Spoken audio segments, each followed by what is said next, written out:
The battlefield lay in ruins, littered with the fallen bodies of defeated warriors, and monsters had begun to invade the space. On the other side of the city wall, a large crowd of exhausted and injured refugees sat and lay about in disarray, making do as best they could. Kyoya Hidaka called out "Uncle." Before he could even finish his sentence, a hand pressed down on the top of his head, cutting him off. "I told you to call me Big Bro." Looking disheveled and nonchalant, he said, "Or at least use my name. I'm the F-rank hunter Tenman Tsukashiro." Kyoya frowned in sullen dissatisfaction and scolded, "Is it really okay for a hunter to go around punching civilians like this? You're the one who hasn't even awakened, Kyoya Hidaka." After hearing what he had to say, Tenman Tsukashiro replied in a low, grim voice, "An F-rank with zero talent who couldn't even manifest a single skill in all 20 years. What good are you? A true hunter needs to be someone like him." The person he was referring to stood majestically on a high platform, the SSS rank hunter Kakeru Amemiya. All the events of the past were recounted, tracing back 20 years when monsters poured out from gates that had suddenly appeared. Heroes emerged to strike down the monsters, and those who saved the world from the brink of extinction were none other than the chosen ones of the system. That hero was Kakeru Amemiya, alongside other hunters who had attained extraordinary power, standing out among many other talented individuals. Among them, those who possessed overwhelming strength came to be known as the Last 11, fighting tenaciously to prevent the doom of mankind. A group of hunters was confronting a terrifying monster, but among the fiends existed an absolute force known as the demon race, whose power far surpassed everything else. Returning to reality, 5 elite figures stood facing the wall, as humanity had been driven back to its final defense line under the relentless onslaught of the demon race. Kakeru Amemiya's eyes sank into melancholy as he spoke. "6 of the last 11 have fallen, leaving only 5 of us, and the forces of the demon race are closing in on our final defense line." He continued, speaking with unwavering determination, "But we still have one final chance. A chance to turn everything around." An hourglass in her hands slowly began to float midair. The time gate activated and flew open, radiating a blinding light. Kakeru Amemiya stood on the high platform, explaining the door behind him. A one-of-a-kind item capable of creating a gate to turn back time 20 years, the regress point. Kakeru Amemiya closed his eyes and made a monumental decision. Only a single person could pass through that gate, meaning someone had to return 20 years into the past to stop the demon invasion. Tenman Tsukashiro received a severe shock, thinking to himself, 20 years ago, that was right when the demon race was preparing for their invasion. He probed for opinions, so who should go? A voice roared out, "Amemiya." The weeping citizens shouted in unison to nominate Kakeru Amemiya, convinced he was the only one suited for the task as the strongest SSS rank hunter, urging him, "Please, please change the past." Kyoya Hidaka mused quietly, "Time travel sounds pretty cool." He playfully teased the boy, 20 years ago you were just a kid anyway. Even if you went back, what would you even do?" Kyoya's eyes glistened as he shared his innermost thoughts. "Well, an unawakened civilian or an F-rank hunter wouldn't stand a chance at regression anyway. If I could go back, I'd just want to see my parents' faces one more time." Upon hearing that, Tenman Tsukashiro reached out and gently ruffled Kyoya's hair in comforting reassurance. The crowd below cheered in unison, "Amemiya, Amemiya." The female mage placed a hand on Kakeru Amemiya's shoulder and asked warmly, "Why won't you accept?" Her gaze held gentle encouragement. "You're the only one who can go back, defeat the demon race, and save the world." He listened to the words of encouragement and nodded, accepting the heavy burden. "No matter what the price, I will change the future." Kakeru Amemiya's eyes suddenly widened in horror, as he sensed an unexpected danger bearing down on them. He dropped into a combat stance and shouted a frantic warning, "Watch out." Pitch-black demonic energy rained down violently, slamming straight into the spectator stands and the podium. The female mage pushed herself to her limits, weaving a protective spell, and a barrier materialized to shield everyone. On the outside, the demon race kept up their ferocious assaults until the barrier flashed, grew increasingly fragile, and finally shattered completely. She thought in utter terror, no way could the barrier break this easily. The demonic energy completely pierced through the defense and slammed straight into the ground with a tearing speed. A massive mass of black energy plummeted directly toward the spot where Tenman Tsukashiro and Kyoya stood, prompting the boy to shriek in panic, "Uncle." He quickly grabbed Kyoya around the waist from behind, and then put all his might into pulling the boy away with both hands. Kyoya was hurled far away at high speed, completely escaping the danger. With a face bathed in tears, his mouth hung open as he screamed in absolute despair, while Tenman Tsukashiro wore a calm, satisfied smile. The dark energy struck him dead on, triggering a massive explosion. Tenman Tsukashiro collapsed to the ground as blood pooled around him. From afar, Kyoya's piercing, frantic scream rang out, Uncle. Watching him slowly lose consciousness, the boy kept crying out, Uncle. Tenman Tsukashiro's blurred vision locked onto the small figure running toward him. Barely breathing, he still managed a warm, scolding smile. I told you to call me Big Bro. Having been struck by the demon race, Tenman Tsukashiro was blown backward, landing right beneath the time gate. A system notification window appeared before his eyes, calibrating the spatial distortion. The unique item regress point had been activated, and the gate flared with light as it began to operate, targeting F-rank hunter Tenman Tsukashiro for regression 20 years into the past. The doorway slowly made Tenman Tsukashiro's collapsed body vanish from the ground, before snapping shut with a tremendous shockwave. The scene was left with nothing but barren rubble, and Tenman Tsukashiro had completely vanished. The female mage stood in a daze, stammering, who just stepped into the regress point gate. Kakeru Amamiya turned pale, gasping in terrified disbelief. No way. An urgent system notification materialized in the air. Causality distortion detected. Severe anomaly confirmed for the target. Deus Ex Machina corrective protocol will execute in 30 minutes. Tenman Tsukashiro groggily opened his eyes, pondering to himself, did I really step into the regress point gate? Even if an F-rank regresses, there's no way to stop the demons. What is this? This red system window. The system interface stabilized. Regression successful. Please check your current status. He raised a hand to check it. Could this be Tenman Tsukashiro's past stat display? Status name Tenman Tsukashiro age 24 level 2 rank F traits none skills none these stats. He stared blankly at the status board. Am I really? Refusing to believe it was real, Tenman Tsukashiro wondered. Am I actually back in the past? His eyes widened in shock as an unexpected sound echoed out. Tenman Tsukashiro immediately hurried toward the source of the noise. That sound. He ducked behind a large tree trunk to scout out the situation. With a tense gaze and sweat pouring down his face, he analyzed the situation. Goblins. So I'm inside a dungeon gate. Damn it, even after regressing, am I still terrified of a measly little goblin like this? Tenman Tsukashiro pressed his back flat against the tree trunk to think. To escape a dungeon gate, I have to find the exit or complete the system's quest. Without a single skill, both of those are practically impossible for me. What should I do? A system notification popped up. He watched the timer begin to count down, time remaining. Suddenly, a razor-sharp blade flashed as it was drawn, and the pack of goblins startled, raising their weapons in defense. They let out a menacing screech to intimidate their opponent, but the lightning-fast blade swept forward, hacking the goblins to pieces. One goblin's head was lopped off, tumbling to the ground and rolling right toward him. Tenman Tsukashiro poked his head out from behind the tree in relief, waving his hand as if to ask for help. I knew it. There's another hunter here if I ask him for help. But there was no hunter, only a bloodthirsty Kyulan holding a blade dripping with fresh blood. Its eye flashed with a dangerous blue light as it shifted its gaze toward him, heading straight for the massive tree where Tenman Tsukashiro was hiding. That was a being possessing skills on an entirely different level, the dual-sword Kyulan. Tenman Tsukashiro assessed it with growing dread. Even among hunters, it's known as a named beast.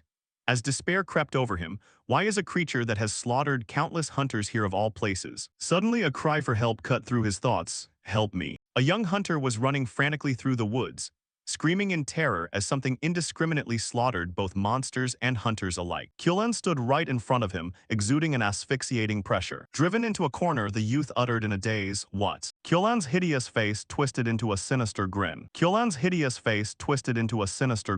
And it raised its blood-stained blade high, swinging it straight down toward the boy's head. Right at death's door, Tenman Tsukashiro lunged forward, tightly hugging the hunter and diving out of the way. Kyulan's downward slash struck right beside his foot, and had they been any slower, they both would have been toast as dirt and debris blasted everywhere. The young hunter remained shell-shocked, unable to process the events that had just unfolded. He trembled uncontrollably, tears welling up in fear. Tenman Tsukashiro grabbed the hunter tightly by the hand, dragging him along to make a break for it, taking the lead as he sprinted madly through the forest and shouted, "Run." The spot where Kyulan had stood after its slash left a massive cave-in on the ground. It bared its razor-sharp teeth and let out a low growl, while the two of them bolted headfirst through the forest to shake off the monster, until Tenman Tsukashiro gasped for breath and said, "Wait, let me catch my breath for a second." Stopping in his tracks, the boy wondered, more importantly, what on earth happened to that goblin earlier?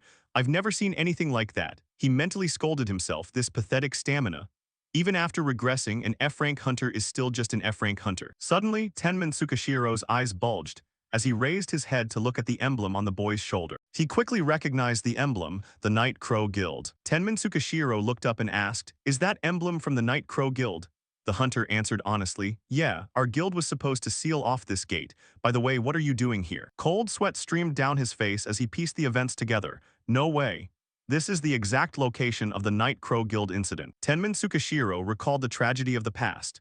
The incident where the Night Crow Guild was completely wiped out by a named beast that suddenly appeared inside a B-rank dungeon gate. Even for an anomalous gate, having the entire rescue team sent in wiped out was unprecedented, drawing massive public attention. Regardless, we need to get out of here right now. Raising his head slightly, Tenman Tsukishiro asked urgently, do you have any spare weapons? Let's escape together. The anxious hunter opened his virtual inventory and replied, I do. If so then. Before he could pull out a weapon, an extremely powerful slash suddenly came hurtling toward him, striking the hunter and sending blood splashing everywhere. With constricted pupils, Tenman Tsukishiro stood frozen in horror at the sight. The hunter's blood-soaked arm was sliced clean off, dropping to the ground. He quickly scrambled to his feet and grabbed the boy's dropped sword. Kyolen lunged forward from above with terrifying speed, swinging its blade down toward Tenman Tsukishiro's position. Fortunately, he managed to raise the sword just in time to parry the lethal strike, though the overwhelming difference in strength sent him flying backward. Tenman Tsukishiro crashed heavily into the ancient tree and tumbled face first onto the ground. Spitting blood helplessly, Tenman Tsukishiro cursed, damn it, just a single blow and I'm already on the brink of death. Kyolen approached with surging killing intent, dragging two blades behind it. The system warning countdown ticked away. Only a few seconds until Deus Ex Machina activates. He tilted his head, watching the numbers spin in a dazed stupor. What on earth are these numbers? I went through all that trouble to return to the past, only to get struck down in the blink of an eye. If it were Amamiya, would the outcome have been different? In an instant, Kyolen loomed right over him, preparing to deliver the killing blow. Tenman Tsukishiro forced himself back up, blood trickling from his mouth in despair. Because a failure like me was the one who came back to the past. Overcome with regret, his tears flowed. Is this really how the final chance to save humanity from the demon race ends so easily? As the countdown hit 0, the red system window displayed a notification. Deus Ex Machina Causality Protocol has executed successfully. The system will fully repair the subject's flaws. The system display slowly shifted from red to a stable blue. Causality flow adjusted perfectly. Acquired X-rank trait talentless correction. Skill acquisition rates boosted. And experience points gained multiplied by 100,000. Tenman Tsukishiro's eyes widened in astonishment. After reading the notice, he was struck with overwhelming disbelief, asking himself, what, 100,000 times? Not 100 times, not even 1,000 times, but a continuous chain of system windows popped up. Sustained severe damage, acquired endurance level 1, gained 100,000 X experience for the corresponding skill. Pop-up windows flooded around him before the final notification appeared. You have acquired endurance level 10. Tenman Tsukishiro burst into stunned hope. The endurance skill, which I couldn't raise by even a single level throughout my entire past career as a hunter, just reached max level in the blink of an eye. The system interface displayed the detailed overpowered stats of endurance level 10. Reduces incoming damage by 25%, reduces pain sensation from damage by 30%, and allows movement even after sustaining fatal wounds. Tenman Tsukishiro gripped the hilt of the sword planted in the ground, forcing himself up. I can move my body. Kyolen looked momentarily startled to see he wasn't dead. Tenman Tsukishiro braced himself on his sword to steady his body as a system. Window reappeared alongside his thoughts. Correction, causality flow adjusted perfectly, correcting for personal lack of talent. He let out a self-deprecating smirk. Are you saying the system auto-rebalances for a pathetic hunter with zero talent? Tenman Tsukishiro reminisced about the past. A 100,000x multiplier. Kyoya, I'm sorry I couldn't stay by your side until the very end. You must have been so scared being left behind alone. To see you again one day, and to change this world destroyed by the demon race, I will use this 100,000x experience multiplier too. A gleaming blade was drawn at blinding speed, tearing through the air. He stood up steadily, gripping his sword firmly as his eyes blazed with resolve. Change the future, at any cost. The system window appeared once more. X-rank trait talentless correction. 1. Skill acquisition rate significantly increased. 2. Experience points gained multiplied by 100,000. Tenman Tsukishiro muttered as he looked at the system window. I got a skill just by surviving an enemy attack. It also lists the skills I can use. Endurance level 10 reduces incoming damage by 25%, reduces pain sensation from damage by 30%, and allows continued action even after sustaining fatal wounds. And because the experience points were multiplied by 100,000, it reached max level instant. Without overthinking it, Tenman Tsukishiro concluded, With this power, I can make it out of here alive. Standing right across from him was Kyolen, wearing a wicked grin. Wasting no time, it grabbed its blood-soaked weapons with both hands and charged forward to attack. Tenman Tsukashiro gritted his teeth, waiting for it to close in before swinging his blade in retaliation. He spun around, slashing his sword with lightning speed to deliver a decisive blow that brought down the charging enemy. Right at that moment, a flurry of notifications flooded in. Talentless correction triggered 100,000 experience points. Acquired swordsmanship level 1.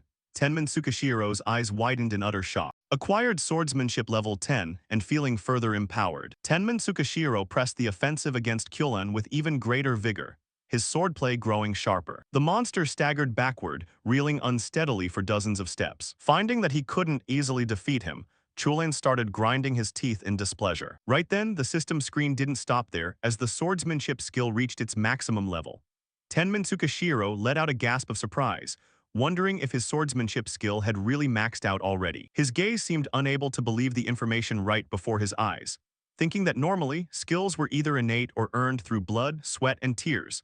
Adjusted by the incompetence modifier, and realizing this thing was just insane. The more he thought about it, the more confidently he gripped the hilt of his sword, feeling that simply possessing this skill completely changed how the sword felt in his hand and wondering if this was the true power of max-level swordsmanship. Focusing his eyes back on his opponent, he found it had vanished from his sight before he even realized it. Tenman Tsukashiro looked around in confusion, wondering where it had gone. It turned out that Chulin had leaped high into the air to gain momentum for an attack. Luckily, the moment he discovered it, he managed to raise his sword just in time to block the dangerous strike. The two blades crashed against each other, sending a shockwave rippling through the surrounding area. Tenman Tsukashiro glared up at it with eyes burning with sparks. Endurance level 10 and swordsmanship level 10 activated simultaneously. The instant he acquired the skills, he poured all his strength into launching a fierce counterattack against it. Finally, Chulin was forced back into the distance. Chulin was no less clever, knowing exactly when to retreat and when to advance to keep from losing its advantageous position.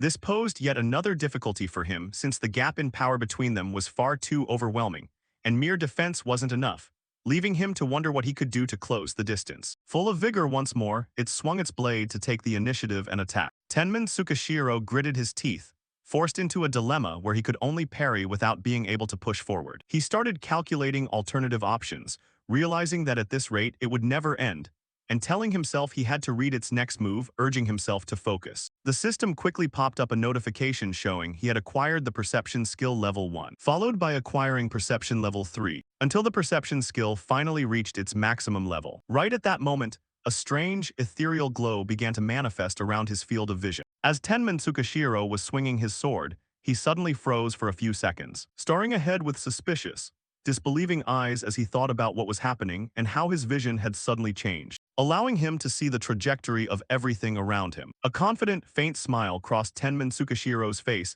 as he swung his sword in a completely unexpected direction, realizing he could finally see it. His blade struck Chulin's sword heavily at the most unexpected moment possible. Caught completely unprepared this time, it was knocked flying backward. It began to grow flustered and confused. Tenman Tsukashiro was still in disbelief, realizing that this was the true power of the perception skill that allowed him to grasp everything perfectly.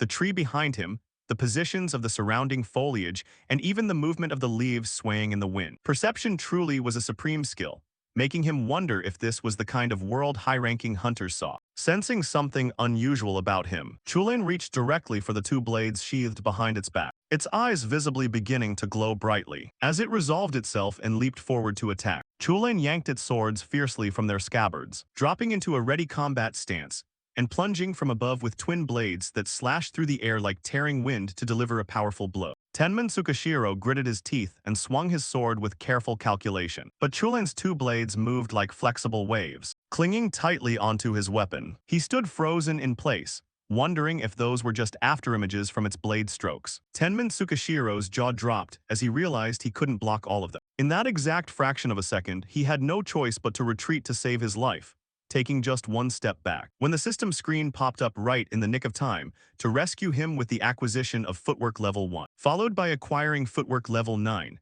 until the footwork skill finally reached its maximum level of 10. Even though he had calculated his retreat path, the incoming sword strike was simply too powerful. Amidst the billowing smoke and dust, Tenman Tsukashiro was sent skidding back several dozen paces. He let out a sharp breath, muttering that he hadn't intended to jump back quite that far. From afar, it began to grow annoyed at its failure to take down the enemy after all this time. Having just acquired his new skill, Tenman Tsukashiro could feel a distinct change as his legs felt remarkably light.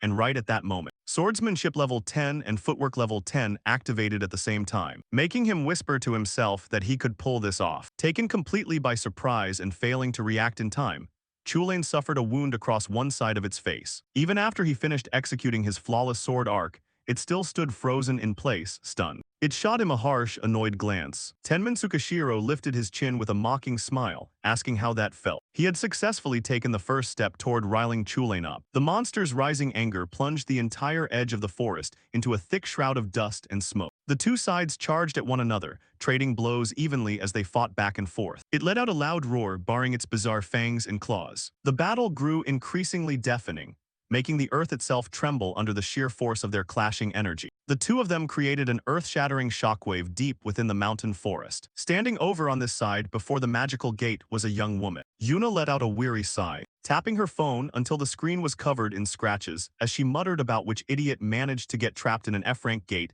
and betting it was nothing major, introducing herself as C-rank hunter Yuna Shurigame. However, the person on the other end of the line simply replied politely that they had run out of time according to guild protocol, prompting Yuna to sigh even more despondently as she thought talking to him was like talking to a brick wall, eventually giving in with a resigned agreement. The phone call finally ended in frustration. The screen quickly displayed the information Yuna requested, as she began looking into the situation. The association had sent out a rescue request because the party had exceeded their clearance time limit, though it was just a completely normal F-rank gate and a mediocre rookie guild. After checking the details, Yuna stretched her arms and muttered that she was certain they were just throwing a party in there. She then activated her shift skill level 2 to step inside the F-rank gate. But the moment she arrived, her gaze froze. The scene inside was completely different from what Yuna had imagined, with a total mess of scattered surroundings and goblins lying everywhere with no remaining signs of life. They had truly caused a rampage right at the entrance. Yuna hurried deeper inside, calling out loudly to ask if anyone from the Black Raven Guild was there and where everyone had gone. But the sight ahead left Yuna standing completely still in shock, wondering what this was as she looked at the shattered trees scattered about. It looked as though a terrifying aftershock had just occurred here. Yuna had never anticipated a scenario like this, since there was no way a battle of this scale could happen in an F-rank gate, leading her to realize something was seriously wrong. Yet the further she pressed forward, the more bewildered she became at the sight of Chulain standing firm despite being covered in wounds, with one of its arms completely severed from its body. On the other side, Tenman Tsukashiro looked no better. Sensing someone else's arrival, it shot a bizarre, wild glance her way. Yuna stopped dead in her tracks as she felt the terrifying aura radiating from it. She grew increasingly cautious, wondering what that halo was and if that really was just a goblin, utterly shocked to find herself trembling. It let out a few low growls, before speaking up in a loud voice, to announce that its name was Ku Chulain. Swallowing hard and struggling for breath, Yuna thought about this debt, blurting out loud in disbelief if a goblin could actually speak human language. It lowered its voice to make sure he remembered, declaring that it would definitely pay him back. Chulain then drew its blades, threw up a smokescreen and vanished. By the time the smoke cleared completely, its figure was gone. Yuna still couldn't make sense of the situation inside the gate, wondering what on earth was going on. Having pushed himself to his absolute limit, Tenman Tsukashiro finally collapsed onto the ground. Rushing over anxiously, she called out to ask if he was all right, explaining that she was from the rescue team dispatched by the Hunter Association, asking if he belonged to the Black Raven Guild, where everyone else was, why he was so badly injured, and what was up with that goblin earlier, urging him to hang in there. His voice was too weak to produce sound, and his hazy eyes slowly closed as he thought that he was her lifesaver. Before losing consciousness entirely, Tenman Tsukashiro muttered a reminder not to forget about that. He then collapsed onto the ground, as if every last ounce of his vitality had drained away. Yuna eventually managed to carry Tenman Tsukashiro back out of the gate, but she was burdened by an even greater worry as she wondered how she was supposed to report this. His half-closed eyes slowly fluttered open, and the interior of the room gradually came into sharp focus, revealing the ceiling stretched out above him. As Tenman Tsukashiro finally regained consciousness, he walked over to the window and drew the curtains, looking out at the world outside while silently wondering where this was. Right as a notification board popped up before Tenman Tsukashiro's eyes. Reading it with wide, thoughtful eyes, he realized that it had actually happened. In his past life, he didn't possess a single skill, Yet now he had acquired all of these level 10 skills after just a single battle.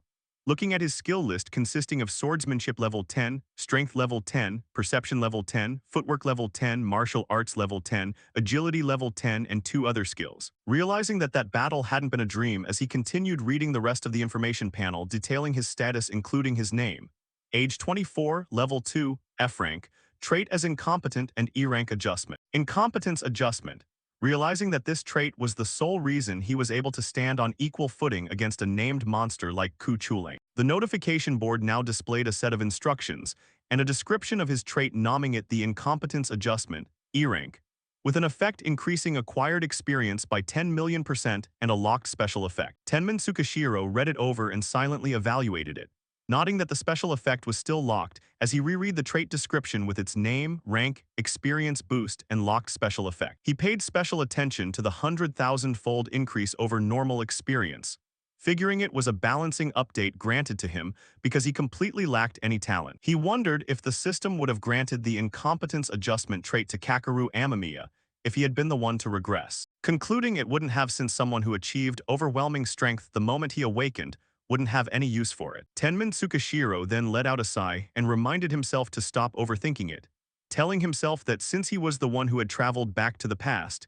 he needed to focus on what he could actually do. At that moment, his attention was drawn to a voice calling out from behind him asking if he was finally awake. The person stepping inside was none other than Yuna, leading him to wonder if he had somehow acquired a healing skill while he was unconscious. Tenman Tsukishiro looked at her and thought to himself, wondering if she really intended to ignore her own savior. Another line of text appeared on the notification board in front of him stating that natural recovery level 10 enhanced his body's natural healing abilities to a supernatural degree. Tenman Tsukishiro frowned as he read it, wondering if he had gained a healing skill while unconscious, while Yuna spoke up again from behind him, calling out to ask if he really planned to ignore the person who saved his life. However, Tenman Tsukishiro simply glanced over at her and asked blankly who she was, which instantly infuriated Yuna as she reminded him that they had met at the gate. Stating her name as Yuna Shurigane, a C-rank hunter from the Hunter Association, reiterating the association's name and her rank before claiming she was the one who rescued him after he passed out during the fight with the goblins. Looking at the business card she offered,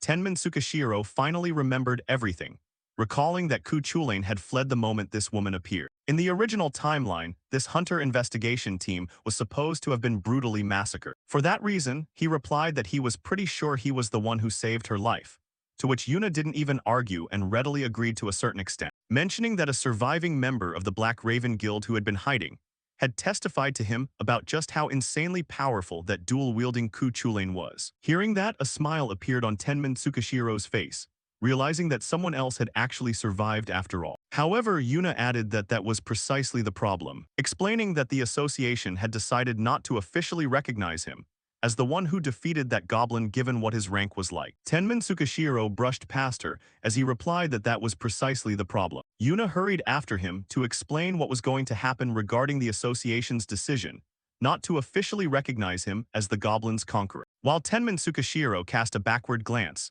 thinking inwardly that the demon's goal was to emerge from the gates and conquer the real world. He knew that Ku Chulain appearing in an F-rank gate was definitely connected to them, and he couldn't let them find out he was the one who interfered with their invasion, figuring it wasn't a good idea to let demons lurking in the real world get information on him. He slowly revealed the truth that the demon's goal was to step out of the gates and conquer the real world, though Yuna hurriedly cut him off with other information, nodding that Ku Chulain showing up in an F-rank gate was certainly linked to them. He reaffirmed that he couldn't let them discover he was the one who disrupted their invasion, concluding that letting demons hiding in the real world get hold of his details was a bad idea. Tenman Tsukishiro looked at her as he gave his reply about doing it for the money, stepping outside as he spoke about how the demon's goal was to emerge from the gates and rule the real world. The door clicked shut firmly behind him. Left by herself, Yuna couldn't shake her lingering anxiety as she thought about how Ku Chulain appearing in an F-rank gate had to be related to them. Outside, Tenman Tsukishiro was walking down the street, observing ordinary people running their businesses, and then looking over at some schoolgirls laughing together. A smile crossed his face as he thought about the world before its destruction,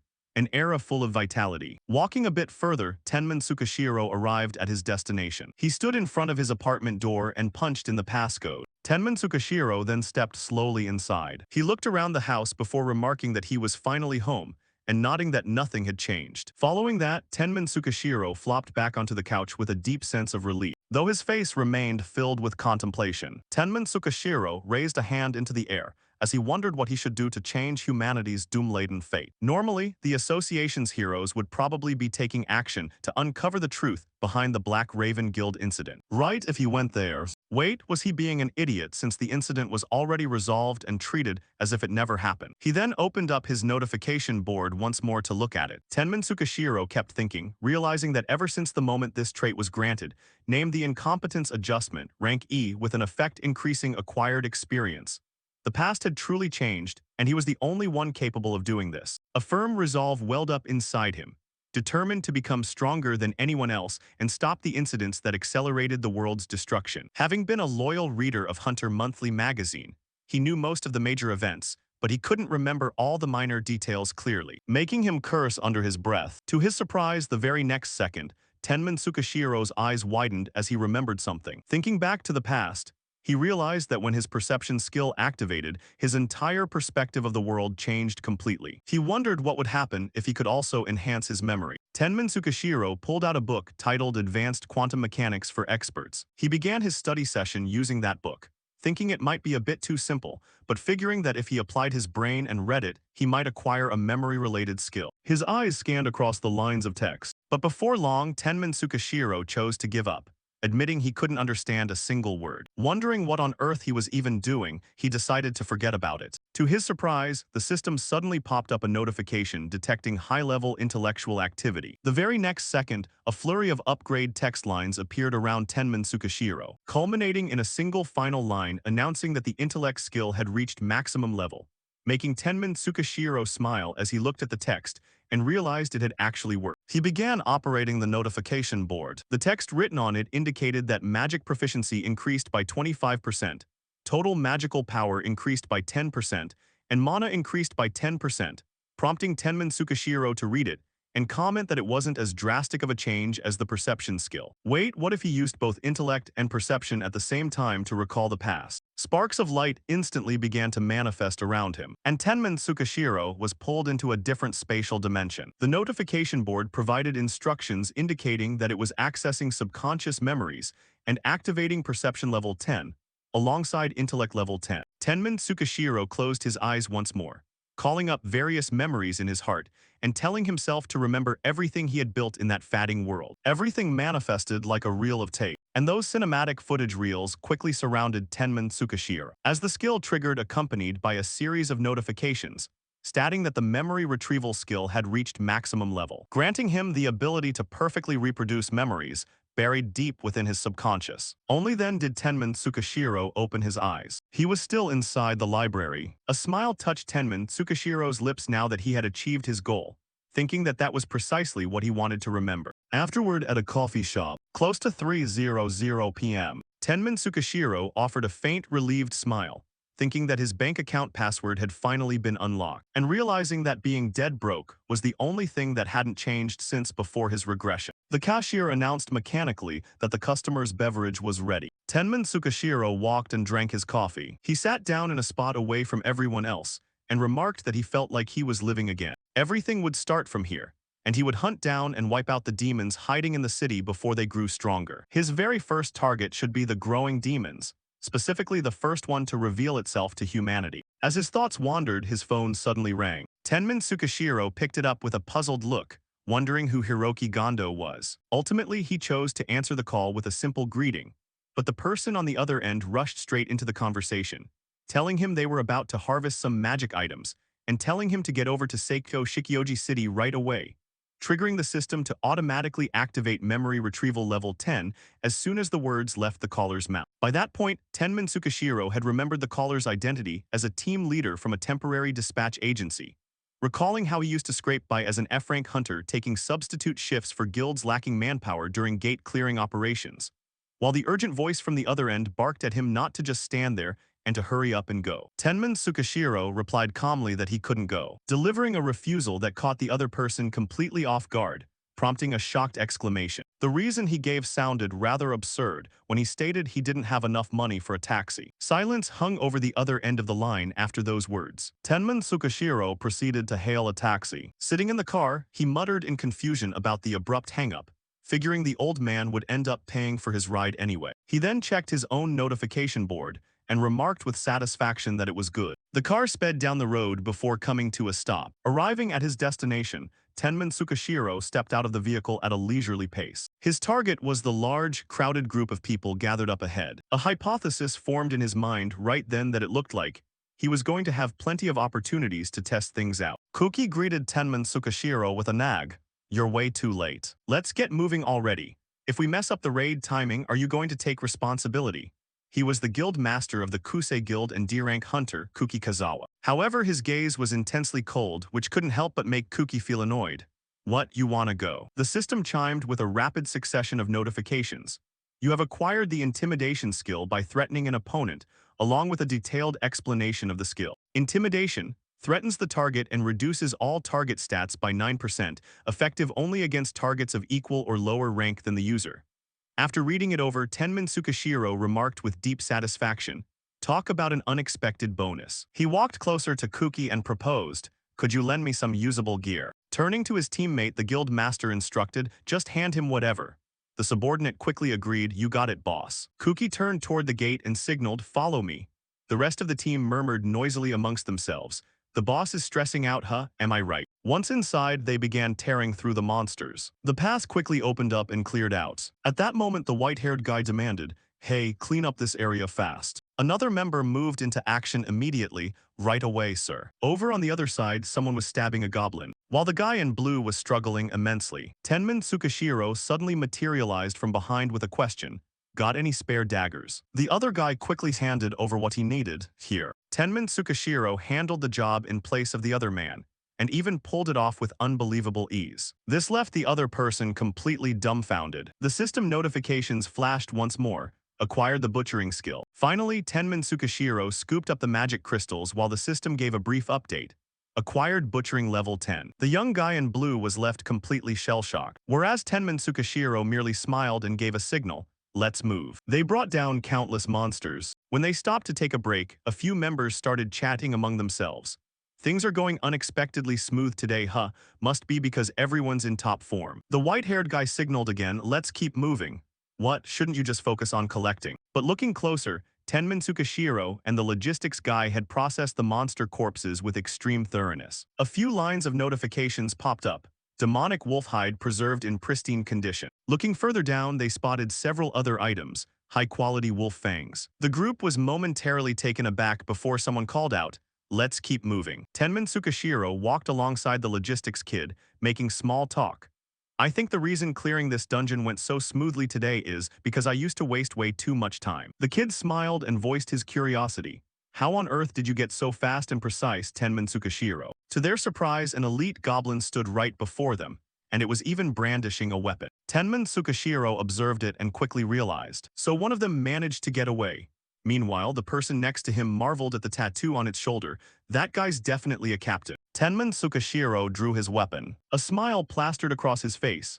"This is precisely the kind of event I've been waiting for." The guy next to him quickly warned, "Careful. Tsukashiro, you're a useless F-rank bug who can't even kill a single goblin. You aren't filling any gaps, you are the gap." The goblin shot them a look of utter contempt. It turned its head and waved a hand to signal, and instantly several more appeared. Facing off against them now were 5 high-grade goblins. The logistics kid had already given up on resisting. An F-rank hunter facing 5 goblins is as good as dead. The goblins immediately launched their attack, but Tenman Tsukashiro countered with his intimidation skill. Waves of dark aura instantly radiated from his body, causing the goblins' eyes to dilate in stark terror. One of them collapsed to the ground as a system notification flashed. Acquired intimidation level 4. With every single monster that fell, Tenman Tsukashiro's skill level went up by 1. 2 more dropped and he reached level 7. At last, only a single one remained. By this point, it was starting to panic. Tenman Tsukashiro on the opposite side broke into an eager grin. This intimidation skill is incredible. He glanced back out of the corner of his eye, and seeing that the logistics kid looked like he'd lost his soul, Tenman Tsukashiro teased, You still here? Oh well, I don't need to worry about anyone seeing this anymore. No sooner had he spoken than he instantly lunged forward to attack. Even while moving, system notifications kept popping up around Tenman Tsukashiro continuously. He unleashed a barrage of attacks, forcing the goblin backward. After pressing forward for a bit, Tenman Tsukashiro continued. All right, time for a little experiment, while his opponent struggled desperately to parry. The battle dragged on for a few more minutes. By the time they found an opening to catch their breath, the goblin's body was covered from head to toe in wounds. Tenman Tsukashiro looked down at his weapon and kept evaluating. I figured fighting them might net me another brand new skill like last time.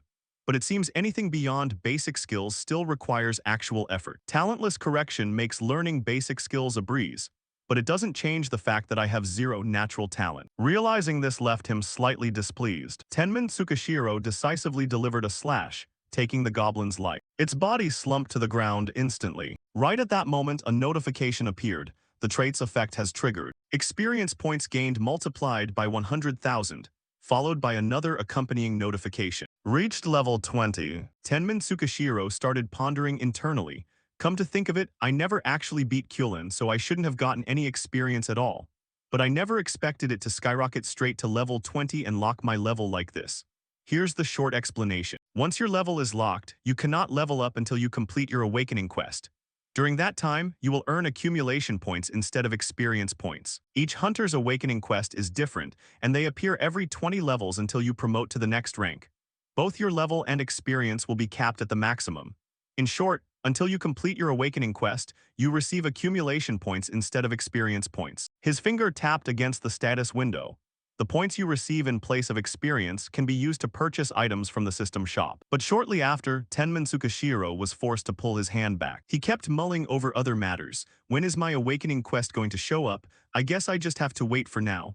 I'll decide what to buy later. Wake up, it's time to butcher the monsters. At that point, the logistics kid finally sat up, only to be greeted by the sight of monsters sprawled all over the ground. The kid couldn't believe his eyes. The goblin captain and all the other goblins too. And then he immediately asked Tenman Tsukashiro, "What on earth happened here?" He replied with a lie, "Someone else took them down, let's start butchering." The two of them diligently carved up the monster carcasses. Throughout the process, Tenman Tsukashiro kept a close watch on the other guy. Once he was certain the kid wasn't looking, he opened up his stat panel. The details were displayed thoroughly. Status: Name, Tenman Tsukashiro. Age, 24. Level, 20. Locked. Rank, F. Innate trait, Talentless correction E skills. Swordsmanship level 10, Strength level 10, Perception level 10, Footwork level 10, Martial arts level 10, Agility level 10, Natural regeneration level 10, Endurance level 10, Memory recall level 10, Intellect level 10, Butchering level 10, Intimidation level 10. But Tenman Tsukashiro's attention locked onto a single line of text. Level 20 lock. Reading that, he thought to himself, my awakening quest still hasn't shown up. If I want to keep training while hunting monsters, I can't just sit around waiting like this. The system flashed another line of text. You have reached the maximum level of F rank level 20, and the difficulty of the awakening quest will increase. The rewards will get. Tenman Tsukashiro grew even more confused. Difficulty is increasing, what's that supposed to mean? But then his eyes widened. This is, along with a remark, yikes. Meanwhile, the logistics kid in the back was observing as well. He looked at Tenman Tsukashiro's expression. Awesome. The difficulty of the awakening quest went up and muttered in panic, necrophilia lover or what? The information on the system window read, Awakening quest difficulty increased, trait evolution reward, incompetence correction broken limit. 1. Skill acquisition difficulty and success rate significantly increased. 2. Experience points gained /times 100,000. 3. Removal of level 10 skill cap. All stats increased by 1.2x. 4. Special items will be provided when the awakening quest begins. 5. System shop evolves into the causality reversal shop. And, reading this, Tenman Tsukashiro was slightly perplexed. Trait evolution, breaking limits. This isn't your normal awakening quest anymore. Limit break quest completion rewards. Maximum level of all skills +1, stats gained per level /times 1 $2. 2. Unlock causality reversal shop. Max level of all skills increased by 1, stats increased 1.2x plus the shop evolution. If I promote to D rank, my strength is definitely going to skyrocket. If things played out according to the previous timeline, the target was to slay a demon.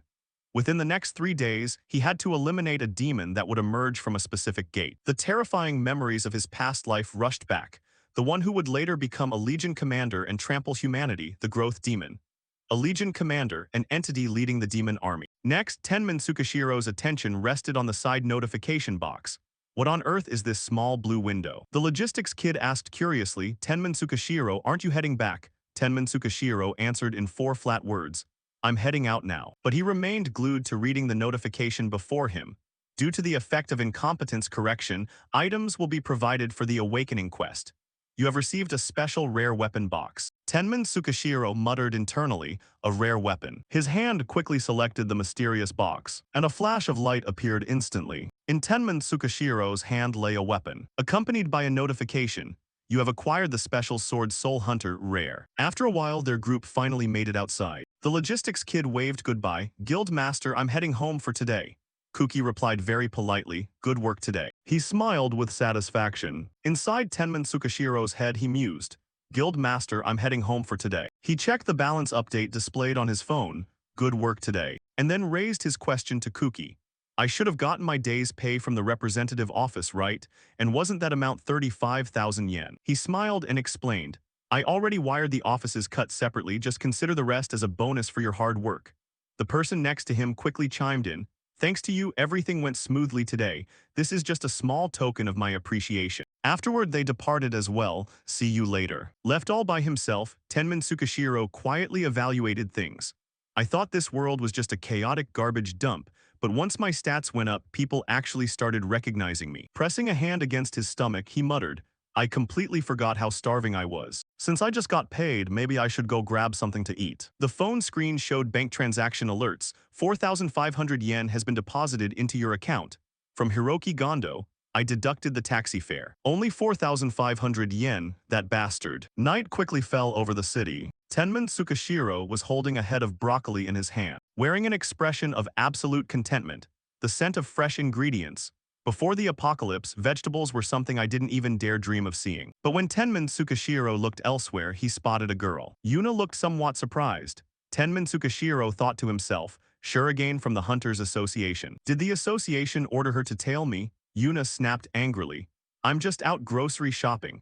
What kind of shady business are you pulling with that head of cauliflower? His answer was dead simple, just enjoying the scent of fresh cauliflower.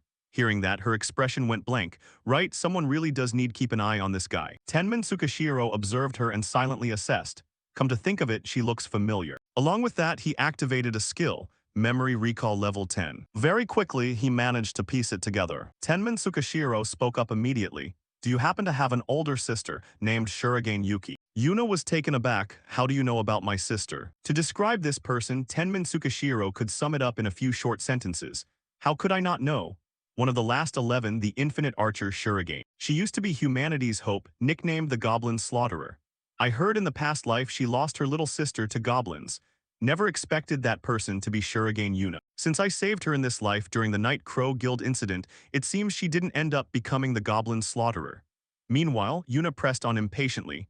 Hey, how do you know about my sister? Tenman Tsukashiro gave a brief explanation. Because she's very pretty, she couldn't help but feel confused. So what? At that moment he added, you two look a lot alike. Yuna felt embarrassed by the remark. Why are you suddenly complimenting me? Tenman Tsukashiro flashed a smile and thought to himself. I heard she can use spatial teleportation. I might need that ability for the fight against the growth demon. Then he made a proposal, give me your phone number. Yuna was completely caught off guard. My phone number, what for? Tenman Tsukashiro applied more pressure. Don't want to give it to me. By then she was so flustered her face turned red. It's not that I don't want to, but there's a proper order to these things. However, Tenman Tsukashiro's true purpose was very simple. I need you to pay back the life debt from when I saved you last time. What on earth was I thinking? Yuna lost her enthusiasm and even grew angry. Unbelievable. She snatched the phone right out of his hand, aggressively punched in her number, prompting Tenman Tsukashiro to caution. Hey. Finished, Yuna tossed the phone back to Tenman Tsukashiro and walked off with lingering annoyance. Dared to make a fool out of me, huh? The next day, Tenman Tsukashiro headed out very early. Must be around here. The rare weapon he got yesterday had 30 attack power, 3 times stronger than his old iron sword. He read the item info displayed below and offered a comment. Super rare, 1 tier above rare. But having just one good weapon wasn't enough to fight the upcoming growth demon. I need to learn stronger swordsmanship skills. If you want to learn cooking, you go to a chef. So if you want to learn swordsmanship, what should you do? Tenman Tsukashiro looked at his destination, resolving in his heart that he had to find a swordsman. Upon arriving at the door, he called out, "Excuse me, is anyone here?" Tenman Tsukishiro slowly stepped inside through the unlocked door. "To defeat that demon, I need a core skill capable of dealing massive damage. The swordsman living here was rumored to have split mountains and parted the sky with a single slash. He used to be a beacon of hope for humanity, a hunter who embodied countless miracles. That person was none other than the sword saint, Kirishima Teiyo." Scratching his head with an intensely lazy expression, Teiyo spoke up, "Give me a break," wondering why someone had to show up this early in the morning. After that, he slowly walked over toward Tenman Tsukishiro. Tsukishiro's eyes widened with a deep sense of nervous anticipation as he thought, "He's here." The lights have been turned on. Tenman Tsukishiro was somewhat surprised to see numerous sheets of paper scattered around his feet, while Teiyo let out a long, heavy yawn. Without any particular rush, he spoke, "You're a fan, right?" A simple question followed, "Where do you want me to sign?" In tales told by others, Teiyo was constantly swinging his sword, with rumors even claiming his blade could cleave the sky and split mountains in half. This man was the sword saint Teiyo Kirishima, whose power was nothing if not flawless and immaculate. But here he was in reality, the man in my memories, smiling as he asked, "You want my autograph?" He declared with high spirits, "Of course, because I'm the one who's going to save this world." Sipping his beer at the time, Tenman Tsukishiro silently evaluated him. So this is the sword saint. He's even worse than the rumors. Not long after, rumors spread that the sword saint had passed away under unclear circumstances, though the demons certainly wouldn't have let humanity's greatest beacon of hope rest easy. Brought back to the present, Teiyo was still very much alive as he asked, "You want me to sign your back?" Tenman Tsukishiro observed the man and silently reflected that he was exactly the same when he was young, though no one should have been able to recognize him right now, prompting him to say, "I look forward to learning from you," an offer that took Teiyo completely by surprise, making him blurt out, "What?" Teiyo threw an arm around Tenman Tsukishiro's shoulders and pressed on eagerly, "You want to be my disciple? You should have said so from the start." This rolliness made Tsukishiro feel entirely uncomfortable, leading him to think he should probably just head home. Afterward, left sitting alone on the couch, Teiyo returned holding a cup of tea and muttered, "For the past month, I haven't been able to think about anything except signing autographs, wondering just when I turned into this kind of person." He continued, his tone suddenly turning serious. "By the way, how did you know where to find me?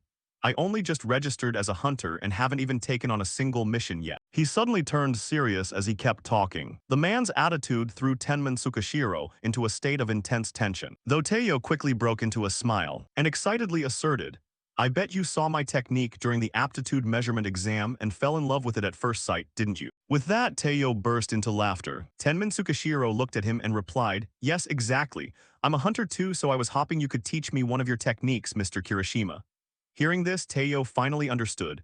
"So you're a fan of mine, then I shall grant you a grand privilege. Which skill do you wish to learn?" Meanwhile, deep in Tenman Tsukishiro's mind, he recalled their very first meeting, remembering how that day, when they accidentally bumped into each other at a tavern, a completely plastered sword saint had told him something. At that time, Teiyo had shared sincerely, "It's simple, anyone can learn it, and it's the technique that serves as the foundation for everything," prompting Tsukishiro to ask what kind of technique it was. Pointing right at Tenman Tsukishiro, Teiyo continued, "You really don't know, it's, you know." The answer revealed was none other than the direct line slash. Teiyo couldn't believe his ears, thinking he wants to learn that, while Tenman Tsukishiro simply asked once more, "Will you teach me?" He stood up from his seat and walked over to where the swords were kept, handing one to Tenman Tsukishiro with a single request, "Try holding it." He hesitated and slowly reached his hand out toward it. But before Tenman Tsukishiro could even touch the blade, Teiyo snatched it back, declaring, "Hopeless, you don't have an ounce of talent." Completely baffled, Tsukishiro protested, "I didn't even get to hold it yet." While Teiyo continuously waved him off, explaining, "When you reach my level, you can tell just by looking. Give up on the path of the sword." The logic Tsukishiro offered in response was simple, "How can I know until I try?" At that point, Teiyo could only let out a sigh, and decided to hand the sword over, saying, "Fine, here, take it." However, the next instant, Teiyo himself was caught completely off guard, as a notification popped up beside Tenman Tsukishiro. The effect of swordsmanship level 10 had been activated. Muttering in disbelief, Teiyo whispered, "Impossible," while Tenman Tsukishiro calmly pressed on, "Do you still think I'm unqualified?" Observing him closely, Teiyo wondered. The way he holds the sword, his breathing rhythm, even his ordinary posture. No matter how you look at it, he doesn't seem to have any talent at all, yet the moment he grasped the blade, his entire stance transformed completely. Thinking thus, he offered a new proposal, "Follow me." They headed toward an area with 3 tree stumps, where Teiyo picked up a sword and began to explain. "First, I'll demonstrate it for you, and though it's still an incomplete level 9 skill, just consider this a special service for a fan. Having said that, Teo took a deep breath, raised his sword-wielding hand high into the air, and brought it down in a decisively swift motion. The log was sliced neatly in two right away. Handing the sword over to Tenman Tsukashiro, Teo challenged, "Now let's see you try it." He slowly drew a breath as well, raised the sword high, and delivered a powerful downward slash. Teo instantly shook his head, thinking, I knew it, he has zero talent after all. To think someone with a swordsmanship skill still couldn't execute a proper direct line slash. Meanwhile, Tenman Tsukashiro kept swinging the sword repeatedly, growing increasingly frustrated with every attempt. At this rate, it'll take him 10 years to learn it, and this isn't even all that advanced of a technique. After a while, Tsukashiro asked, "Is there really no other way to explain it?"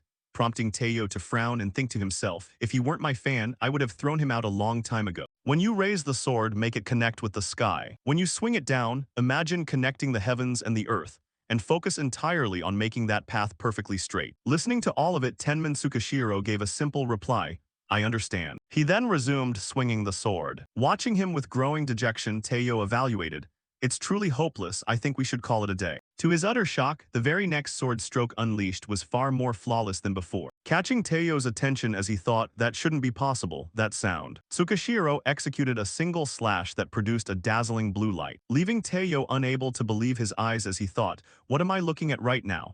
Is his sword trajectory actually sharpening? He dropped his jaw in complete astonishment, muttering, this is unbelievable. Cracks began to form across the log, and a moment later it split cleanly into two pieces. Tenman Tsukashiro finally brought his movements to a halt. Turning to Teo, he asked, was this the feeling you meant, sir? Surprised, Teo replied, you're startling me. I take back what I said about you lacking talent. But if we're talking about a true direct line slash, you're supposed to slice through 4 logs in a row, not just one. Tenman Tsukashiro strode forward declaring, I'll give it a try.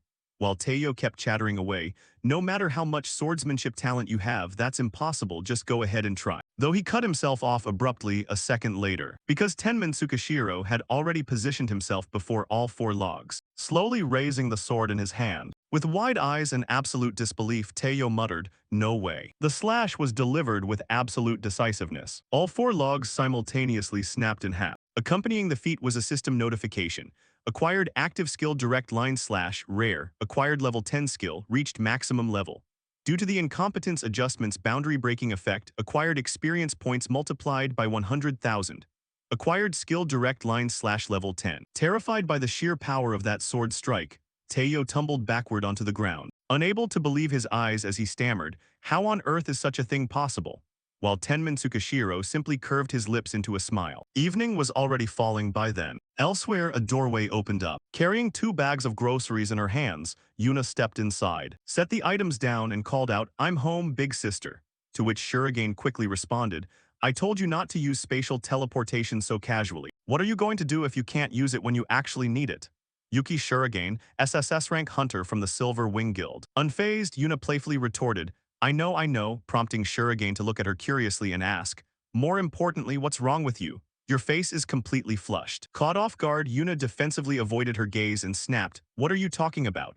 While her sister pressed on, you look completely different from usual, did something happen outside? Setting her glasses down on the table, Yuna replied, it's nothing special. But more importantly, big sister, do you happen to know Tenman Tsukashiro? Shurigane immediately answered, no, I've never heard that name before. Yuna quickly turned her head away with no intention of revealing any more, murmuring, oh, is that so?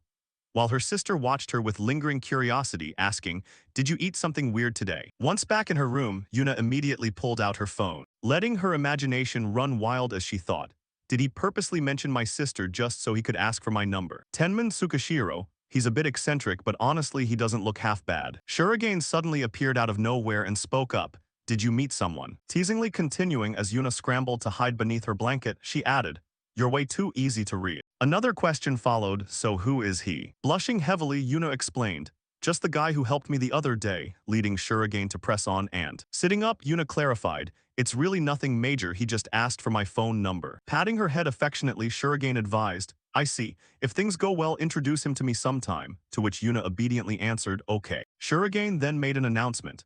Starting tomorrow, the guild is heading out to clear a large-scale gate, so I'll be away for a few days. Gates have been acting pretty strange lately, so don't go getting involved in any dangerous jobs with the association. To which Yuna softly replied, I know you're way too overprotective. Shurigane then headed out of the room. Left behind, Yuna stared intently at her phone once more. Her mind filled with a single name, Tenman Tsukashiro. Meanwhile, he was standing before the newly split logs, where a flurry of notifications appeared.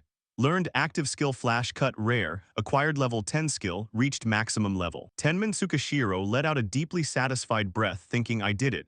It was a bit tricky to grasp the knack of it, but once you figure out the trick, the experience points get multiplied by 100,000. So this is how it works. He turned back and said, thank you very much, thanks to you, though Teo was still muttering to himself, prompting Tsukashiro to walk closer with a puzzled look as he asked, what's wrong? To which Teo pleaded, please. Just one more time, show it to me again. I still don't understand how you pulled that off. Even I've never reached level 10, so how did you manage it after just a few tries? This information caught Tenman Tsukashiro off guard as he thought, no way, did I actually surpass Kirishima's flash cut? The skill information panel popped up. Name, Kirishima style flash cut grade, rare level 10. Description, a swordsmanship technique created by swordsman Teo Kirishima. Level 10 bonus effect, capable of slicing even intangible objects. Reading that, Tenman Tsukashiro silently evaluated. Come to think of it, there's still a day before the growing demon appears, so while I still have time, I should learn as many swordsmanship skills as possible. Teo kept pleading, please. And Tenman Tsukashiro readily agreed without hesitation, I'll teach you. Teo could hardly believe his ears, gasping, really? Before Tsukashiro added a condition. But in return, how about you show me some of your other skills? My name is Tenman Tsukashiro. Teo was moved to tears. He lunged forward and grabbed Tenman Tsukashiro in a tight hug, crying out, Master. From today onwards you are my master, and I will teach you all of my skills. This overwhelming enthusiasm felt somewhat suffocating, causing Tsukashiro to say, all right, let me go first. The forest subsequently bore witness to large-scale techniques, with Teo demonstrating a skill. Kirishima-style Form 121 burst aura slash. He unleashed a massive fireball and landed back on the ground amidst a massive explosion. Turning to Tenman Tsukashiro to ask, did you catch the knack of it, master? However, Tsukashiro's face was already covered in cold sweat as he thought, damn it, I couldn't even keep up with him. Judging by the Sword Saint's eccentric personality, that flash cut was truly an exception. Forget copying it, I couldn't even understand the theory behind this skill. Even with the incompetence adjustment, it doesn't change the fact that I fundamentally lack talent. As his body remained enveloped in the effects of his innate skill, Tenman Tsukashiro slowly proposed, let's call it a day, prompting a slightly disappointed reaction from Teo, who asked, you're leaving already? To which Tsukashiro gave a brief explanation. I have other business to take care of, and I'll be looking forward to seeing your completed flash cut. Shurigane responded seriously, that's right, I still have a long way to go. Besides, although I got my hunter license, I never intended to become a real hunter. But after meeting you, master, I've changed my mind, I'm going to become a true hunter. Seeing Teo's determination, Tenman Tsukashiro could only offer encouragement, do your best. Over at the White Building, various materials were laid out across a table. Monster wolf leather preserved to perfection, high-quality wolf fangs. You rarely ever come across materials of this quality. Inspecting their condition, the shop owner remarked, did you learn the skinning skill? To which Tenman Tsukashiro briefly replied, my livelihood depends on it. At that moment, the owner added, high-quality materials grant extra bonus effects when crafting equipment. If you find any more, bring them to me, and I'll give you a good price. A system notification popped up. Low-quality leather armor set, leg armor pieces, shoulder armor, gloves, chest armor piece, common grade, F- quality, defense effect +6. Tenman Tsukashiro thought to himself, a good price? How ridiculous. Even if it's just starter gear, having it versus not having it makes a world of difference. Alright, the final task left to do. Someone's phone started ringing, and the person on the other end picked up almost immediately. Yuna hurriedly answered, hello, and Tenman Tsukashiro's voice came through from the other side. Is this Ms. Shurigane? I have something to discuss with you, do you have a moment? She immediately grew cautious, thinking something to discuss with me. Is it something important? I'm kind of busy right now, maybe I should make him wait a bit. Tenman Tsukashiro revealed that his destination was the anomalous gate. Yuna couldn't help feeling a sense of disappointment, and her mask slipped and dropped to the ground, prompting her to react with anger. What did you just say? A status window appeared before Tenman Tsukashiro. F-rank limit break quest, objective, defeat a demon completion reward. Increase max level of all skills to 20, increase stat growth per level by 1.2x, unlock the causality reversal shot. He gazed outside while thinking to himself, I'm ready for. Tenman Tsukashiro's expression remained entirely emotionless as the raid party. The participants quickly gathered together. Sorry I'm late, have you been waiting long? No, not long at all. Yuna asked as they walked, are you sure that intel is reliable? Tenman Tsukashiro replied in a soft voice. You'll see when we get there. Yuna let out a sigh at that. An anomalous gate. Today we're heading to a D-rank gate since the Roman Guild submitted a subjugation request, so we'll be tagging along with them. Then Yuna slowly added, and one more thing. Tenman Tsukashiro looked over with curiosity, but she suddenly grew angry and picked up her pace, striding forward. Come on, let's go. This reaction left Tenman Tsukashiro completely baffled. Wait a second. Two waiting members looked over at them just as the gate opened. Mai Yumasaki, Roman Guild D-rank hunter. Taiga Sejima, Roman Guild D-rank hunter. Yuna stepped closer and introduced herself. I'm Yuna Shurigain from the Hunters Association. The other person quickly responded, nice to meet you, I'm Mai Yumasaki. Curious about Tenman Tsukashiro's identity, the person next to her looked on as Yuna smiled and explained. He's here to provide backup in case anything anomalous happens inside the gate. Taiga Sejima crossed his arms and warned, I'm Taiga Sejima, the guild leader. I don't know all the details, but make it quick and get out the moment we're done. I don't know all the details, but make it quick and get out the moment we're done. I'm Taiga Sejima, the guild leader. Yuna couldn't help feeling annoyed. Right, understood. Tenman Tsukashiro observed him and thought to himself, he didn't even bother acknowledging my presence. According to the original timeline, everyone here was supposed to be killed by the demon. Taiga Sejima glared at him and challenged, what's wrong, got something to say. Pressured by the other man, Tenman Tsukashiro hurriedly denied it. Nothing at all. He turned his head away and demanded, then shut your mouth and follow us. At that moment, Yuna whispered into his ear, this is exactly why I can't stand these guilds. They treat the association like the enemy. The group slowly stepped inside. To everyone's surprise, Yuna suddenly added, hold on, before we head in, I'm going to measure the gate's energy. She activated her ability, and a field of purple light washed out before their eyes. Yuna narrowed her eyes slightly and muttered under her breath, all right. Finishing her check, she announced, looks like there aren't any anomalous signs. Are you really sure about this? Tenman Tsukashiro answered calmly, well, if nothing happens, you're going to take responsibility. Yuna looked momentarily surprised upon hearing that. Before responding with a smile, I'm 100% sure, fine, I'll trust you. Inside the gate, Yuna and Tenman Tsukashiro walked side by side. She looked at the scenery before them and remarked, it's so pretty. Tenman Tsukashiro gripped his weapon tightly, thinking, somewhere in this forest is likely where the boss is hiding. His face was set with intense focus. There's a growing demon here. The group continued pushing forward. At that moment, Taiga Sejima glanced back and signaled, hey, don't wander off too far. It'll be a huge pain if anything happens to you. Yuna smiled on the outside while cursing up a storm internally. He's got end-stage hunter syndrome, a cheap D-rank trying to order around a C-rank. Meanwhile, Taiga Sejima and his crew walked along, exchanging smug chuckles. Tenman Tsukashiro watched them and silently evaluated. He doesn't realize that right now, while he's still growing, is the happiest time of his life. Hunters who climb from F rank to D rank foolishly assume they'll eventually become the strongest. From F to D, from D to C. They think they'll finally reach those heights. But the ones who truly make it to S rank are absolute freaks of nature. Right then, a voice cut through his thoughts, magical beasts ahead. Immediately afterward, a pack of white wolves appeared. Taiga Sejima and his group instantly dropped into combat stances. There are 3 silver wolves. He signaled to the others, everyone get ready to fight. Taiga Sejima called out to the female party member, shield. A white barrier materialized instantly, and another member launched an attack, magic arrows ready. Meanwhile, Taiga Sejima took the frontline melee role, and the order was given once more, fire. The silver wolves were blasted back almost entirely. They lay sprawled across the ground, as Taiga Sejima took the lead, rushing forward to press the attack. And they all scrambled to finish off the wolves. Tenman Tsukashiro observed and silently analyzed.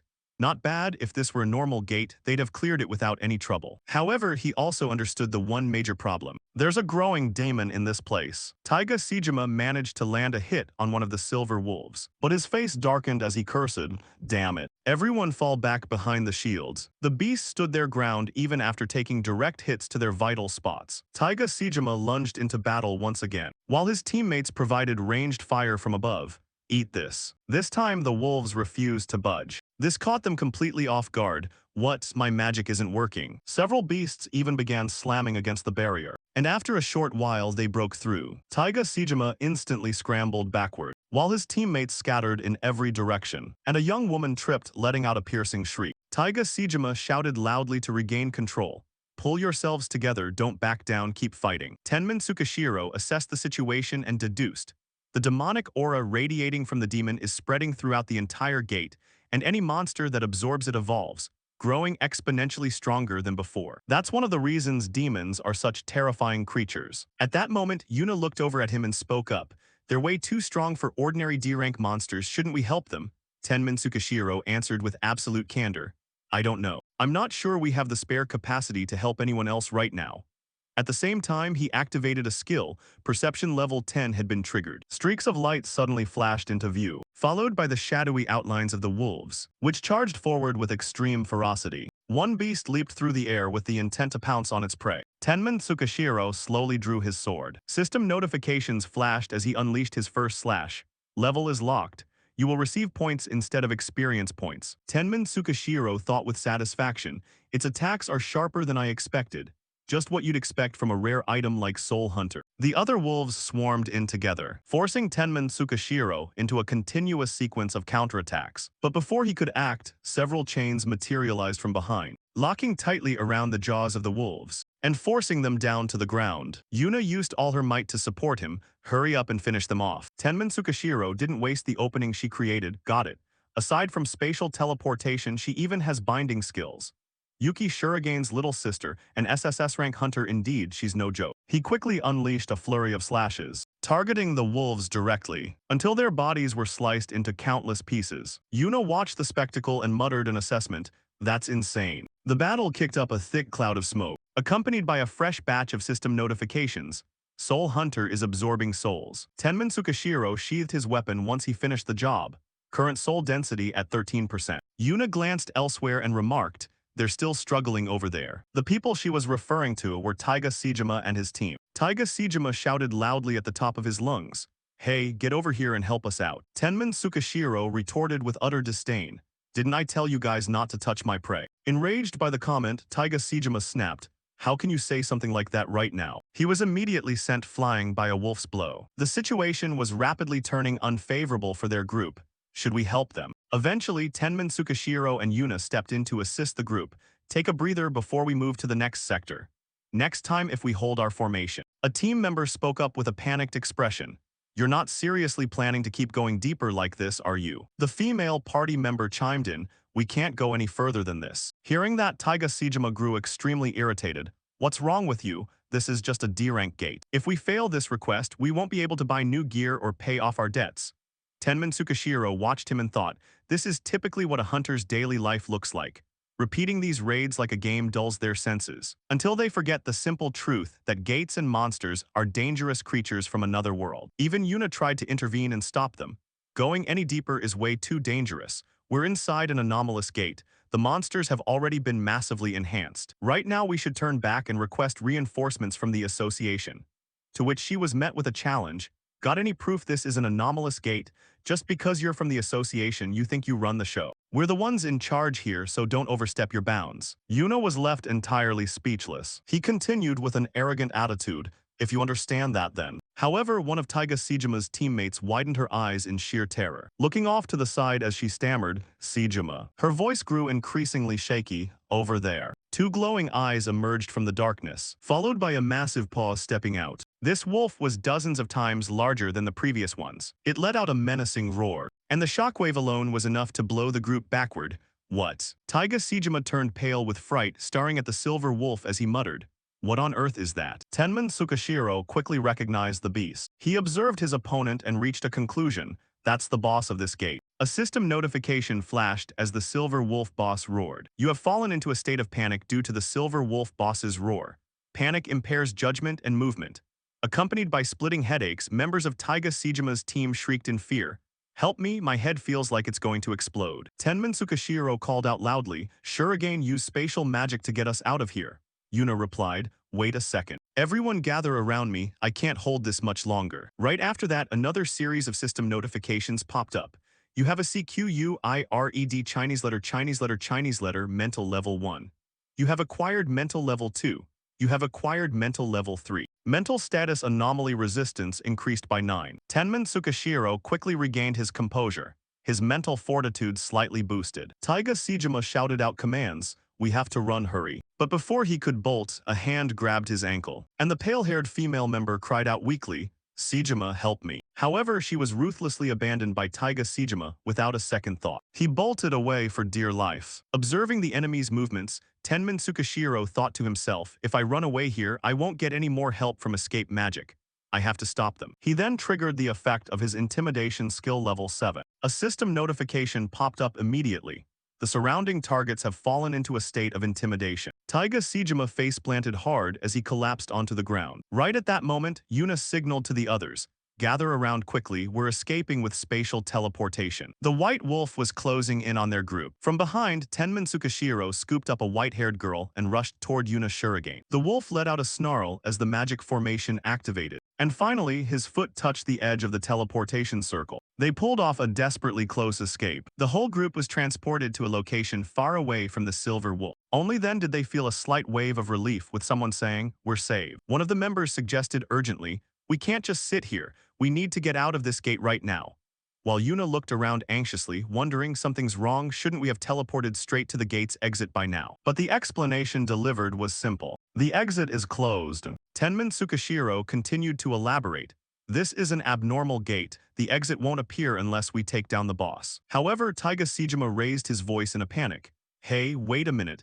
How on earth are we supposed to beat a monster like that? To his surprise, Tenman Tsukashiro suddenly raised his sword high, causing Sejima to clutch his head in sheer terror, until he realized Tsukashiro had slashed a monster instead of him, lowered his weapon and calmly explained, don't worry, I'll take it down. But no sooner had he spoken than strange noises echoed out, and a group member pointed elsewhere shouting, what is that? They stared at the body of the Silver Wolf, as pitch-black substances began enveloping it, forcing the Silver Wolf to emit truly gruesome sounds. Watching the unfolding scene, Tenman Tsukashiro thought to himself, has it taken over the Silver Wolf boss's body? That's it, the exact target I need to eliminate. Standing right before him was the growing demon. Yuna caught sight of the horrifying spectacle and gasped, no way you're planning to fight that thing. Tenman Tsukashiro turned to the remaining members and gave a decisive signal. Shurigane and I will take it down. A few of them looked utterly incredulous, muttering, just the two of you, that's practically suicide. Tenman Tsukashiro looked over at Taiga Sejima and asked, Sejima, proposing a request, can you lend me that armor?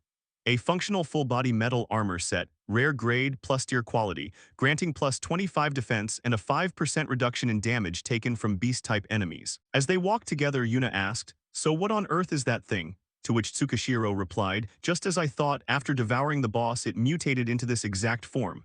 Do you have a plan? Pondering for a moment, Tenman Tsukashiro explained, I'm just going to use brute force to beat it into submission. Hearing that, her expression twisted into an ugly grimace as she retorted, oh, what a brilliant plan, and by that, you mean the perfect recipe for both of us to get killed. Tenman Tsukashiro turned his head and added, one thing is for sure, the boss's sudden surge in power is connected to the gate shutting down. Either way, what we need to do hasn't changed. Silhouettes of silver wolves emerged from the bushes, and he swung his sword decisively, thinking, I'm going to crush every single one of them. They were taken down almost instantly, while a few others launched an attack from the opposite side, though she didn't just stand there taking a beating and retaliated with a bolt of lightning instead. The wolves were all struck simultaneously, perishing from that single spell alone. Tenman Tsukashiro remarked, not bad, prompting Yuna to look at him with a playful wink as she said, believe it or not, I'm about to get promoted to a B-rank hunter, you know. Observing the fallen silver wolves, Tenman Tsukashiro evaluated, it's a bit of a pity I won't get any experience points, but thanks to her, we can probably wipe them all out at once. His sword continued to absorb energy as the soul hunter devoured another soul, bringing the current total to 99%, with the soul concentration reaching 100%. Following that came another notification, soul unlocked. Special function, soul release unlocked. Soul hunter, soul release, can be used when a sufficient quantity of monster souls has been gathered, enveloping the sword in countless souls to massively boost attack power and area of effect for 5 seconds. Reading that, Tenman Tsukashiro couldn't keep the smile off his face, thinking awesome. 5 seconds, huh? Yuna pointed ahead and signaled, it's starting to radiate a genuinely dangerous aura. Staring at the massive silver wolf, they watched as the lesser wolves gathered at the sound of its howl, leading Yuna to remark, the silver wolves around it are acting really strange. While Tsukashiro helpfully explained, they're on edge because the boss's howl sounds completely different from usual. Before the growing demon completely absorbs the silver wolf boss's power, right now is our chance. To his surprise, she turned to him with a worried look and spoke up. Hey, you know something about this, don't you? Tell me, because calling this thing just a magical beast feels way too understated. It's like a walking natural disaster. Tenmin Tsukishiro gave a concise explanation. A special kind of monster called a growing demon has usurped the Silver Wolf boss's body. But since Yuna had no idea what a demon was, he added, they're powerful monsters that wield demonic energy. Suddenly, a notification appeared before both of them. You have entered the territory of a demonic minion. A restriction has been imposed due to the demon's presence. Living creatures within a 50-meter radius cannot grow. Reading that, Yuna was completely taken aback, blurting out, a restriction, prompting Tenmin Tsukishiro to calmly continue. Let me break it down briefly. It's exactly like what I remember. Demonic restriction. A race that manipulates demonic energy and rules over evil shares an inseparable trait. Every demon possesses its own territory and exerts an effect on anyone who sets foot inside it. The growing demon's restriction is growth limitation. Any living creature near it cannot grow no matter what method they use. Weapons cannot awaken, and magic cannot be activated, meaning both amplifying power and awakening new abilities become completely impossible. Right now, it's only interfering with living creatures within a 50-meter radius. But if this keeps up, observing carefully, Yuna spoke up again. This is bad, looks like it's found our hiding spot. In the blink of a fraction of a second, the silver wolf bolted forward, landing on the ground right in front of Yuna and Tenmin Tsukishiro. The gale force wind whipped up by its landing forced them to shield their eyes, only for the entity before them to turn out not to be a silver wolf at all, but a woman. Looking at this in shock, Yuna muttered, its appearance. While Tenmin Tsukishiro calmly replied, just like the silver wolf, that's definitely an entity it absorbed in the past. The female elf began to move, gathering an orb of energy in her hands. That quickly multiplied from one into several different spheres. This sight completely exceeded the expectations of both Tenmin Tsukishiro and Yuna, leaving him in disbelief as he thought, the information I have on growing demons doesn't include any skills like this. It must have stolen the skill that elf used previously. Having figured it out, Tenmin Tsukishiro quickly signaled Yuna, evasive maneuvers for now. Staring at the barrage of energy spheres generated by the female elf, Tenmin Tsukishiro warned, dodge the moment I give the signal. A system notification popped up as he activated a skill. Perception skill level 10 effect activated. Across from them, the female elf prepared to launch her attack, gathering an energy sphere in her palm and clenching her fingers tight. Seizing the exact timing, Tenmin Tsukishiro shouted his signal, right now. The female elf fired those spheres toward them, causing Tenmin Tsukishiro and Yuna to split off in two separate directions. As he moved, he activated Agility level 10, triggered the effect of Footwork level 10, and triggered the effect of Martial Arts level 10. Tenmin Tsukishiro landed safely on the ground a moment later, exhaling a weary breath as he evaluated, I had to use 4 skills simultaneously just to barely dodge that. Looking down at his gear, he thought, if I hadn't been wearing this armor, I'd probably be dead by now. The demon's power truly surpasses anything I imagine. I have to attack before the next strike hits. Above them, the female elf let out a lazy, prolonged yawn. Tenmin Tsukishiro immediately charged straight toward her, taking the female elf completely by surprise. Tenmin Tsukishiro yelled out a command, sure again. Chains erupted outward in unison, locking tightly around the opponent's limbs. Yuna then signaled to Tenmin Tsukishiro, now's your chance. He rushed forward to attack without delay, invoking the Kirishima-style technique. Pouring his absolute focus into the enemy, Tenmin Tsukishiro unleashed a slash, shouting, flash cut. Landing safely on the ground, he thought to himself, got it. Tenmin Tsukishiro then turned his head back to check the situation, finding the silver wolf standing right behind him without moving an inch. Tenmin Tsukishiro let out a long breath of relief. Observing their opponent, they analyzed the situation. It instantly transformed back into the silver wolf chieftain and enlarged its body to minimize the damage from the slash, while shaking off the binding skill at the same time. Pale with anxiety, Yuna shouted a warning, watch out.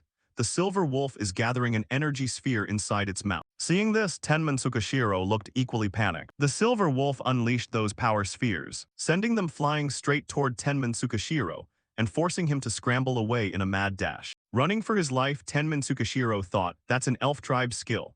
It's using the physical body of the silver wolf chieftain and elf magic at the same time. That's completely absurd. Suddenly, a beam of light flashed across the sky above, striking down right where Tenmin Tsukishiro was standing. Though he managed to dodge it by sheer luck, Yuna provided timely support from the side, allowing Tenmin Tsukishiro to accelerate his movement under her assistance and widen the distance between himself and the silver wolf. Before turning around to unleash a flash cut, The beast snarled and lashed out with a heavy swipe toward Tenman Tsukishiro, sending his body flying backward a great distance, straining to pull himself up near a freshly generated tree. He watched as a barrage of energy spheres rained down toward him overhead, forcing Tenman Tsukishiro to dodge desperately. Those incoming attacks fell like a meteor shower. He kept moving while assessing the situation. If this turns into a war of attrition, we'll be at a disadvantage. There has to be a way out of this. Catching sight of Yuna struggling immensely, he called out, "Sure again." Her complexion grew increasingly pale as she muttered, "I'm running out of mana." Tenman Tsukishiro continued running at full tilt, his foot stepping onto something pitch black on the ground. Inspecting the substance, Tenman Tsukishiro thought, the body parts of the growing demon severed by flash cut can't merge back with its main body. My attacks are definitely effective. Accelerating his pace, he formulated a plan in his mind. Right now, the only thing I need is a finishing blow. Staring fixedly at his opponent, Tenman Tsukishiro swung his sword in a decisive slash that struck the silver wolf's body squarely, prompting the beast to retaliate with a counterswipe almost instantly. Landing safely, Tenman Tsukishiro thought, I finally have an attack strong enough. Soul Hunter's special function, Soul Release, can be used when sufficient monster souls have been gathered, envelops the sword in countless souls to massively increase attack power and area of effect for 5 seconds. Reading it over, he turned back toward the silver wolf thinking, but I only have a mere 5 seconds. Tenman Tsukishiro shouted out loudly, "Sure again." Yuna looked toward the source of the voice in astonishment, asking, "Wait, why are you running this way?" Tenman Tsukishiro scooped her up in his arms and kept running, asking mid-stride right above its head, "Can you teleport us up there?" Panting from below, Yuna replied, "Yes, but with my remaining mana I can only do this one last time," prompting Tsukishiro to respond with satisfaction. That's more than enough. Amidst their exchange, they narrowly dodged another incoming attack, causing her to turn pale with fright and shriek, "Are you out of your mind?" Another flash of light erupted above them, carrying an impact powerful enough to shake the entire forest with a massive explosion. As cracks began spreading across the sky itself, the next second Tenman Tsukishiro clutched Yuna and plunged out through that spatial crack, leaving her terrified and clinging tightly to him. Another notification materialized. Soul Hunter activates Soul Release. Range and attack power increased massively for a limited time. Tenman Tsukishiro unleashed another slash, mimicking Teiyo. Soul Hunter Soul Release. The technique he executed was the massive flash cut. That sweeping stroke dragged a blinding, radiant light in its wake. A notification appeared right after the skill was unleashed. The demon has been eliminated. Following closely behind was the sight of the ocean being split completely in half. Yuna lay on the ground, breathing out ragged, exhausted breaths. She glanced sideways and wondered to herself, just who on earth is he? Even though he's spent all this time as a mere F-rank hunter, why is he hiding his true abilities? Meanwhile, Tenman Tsukishiro was reading through a flurry of notifications. Awakening quest completed. You have successfully awakened into a D-rank hunter. Finally, he had made it to D-rank, a tier he could never hope to touch in his past life. Yuna walked over and urged, "Get up already, this isn't the time to be taking a nap." But he only replied softly, "I don't think I can move for a little while." She looked around and cautioned, "No way. We're going to be in deep trouble if we don't move right now." That was because a pack of silver wolves had surrounded them at some point. They growled with terrifyingly menacing sounds. At that moment, Tenman Tsukishiro tried to negotiate, "Just hold them off for 5 minutes." Yuna looked at him and muttered under her breath, "Good grief." Even so, she reached for a magic potion, an intermediate mana recovery draft, restoring her magic power. Then she reminded Tenman Tsukishiro with a warning. "Once this is over, you'd better treat me to a meal, and I'm ordering the most expensive thing on the menu." He smiled and responded gently, "Even just 1 minute will do." And with that, Yuna began unleashing her spellcasting. The sheer scale of the attack took Tenman Tsukishiro by surprise. "Wait a second, sure again." Her power erupted into a blinding column of energy, leaving behind only a single system notification. All silver wolves have been eliminated, and the anomalous gate has been successfully conquered. The pale-haired girl from Taiga Seijima's group cheered excitedly, "We're alive." The members trickled out of the gate with varying expressions. "I honestly thought I was a goner." Yuna half-jokingly, half-seriously nudged Tenman Tsukishiro as she asked, "You haven't forgotten about that meal, right? The most expensive dish on the menu, got it?"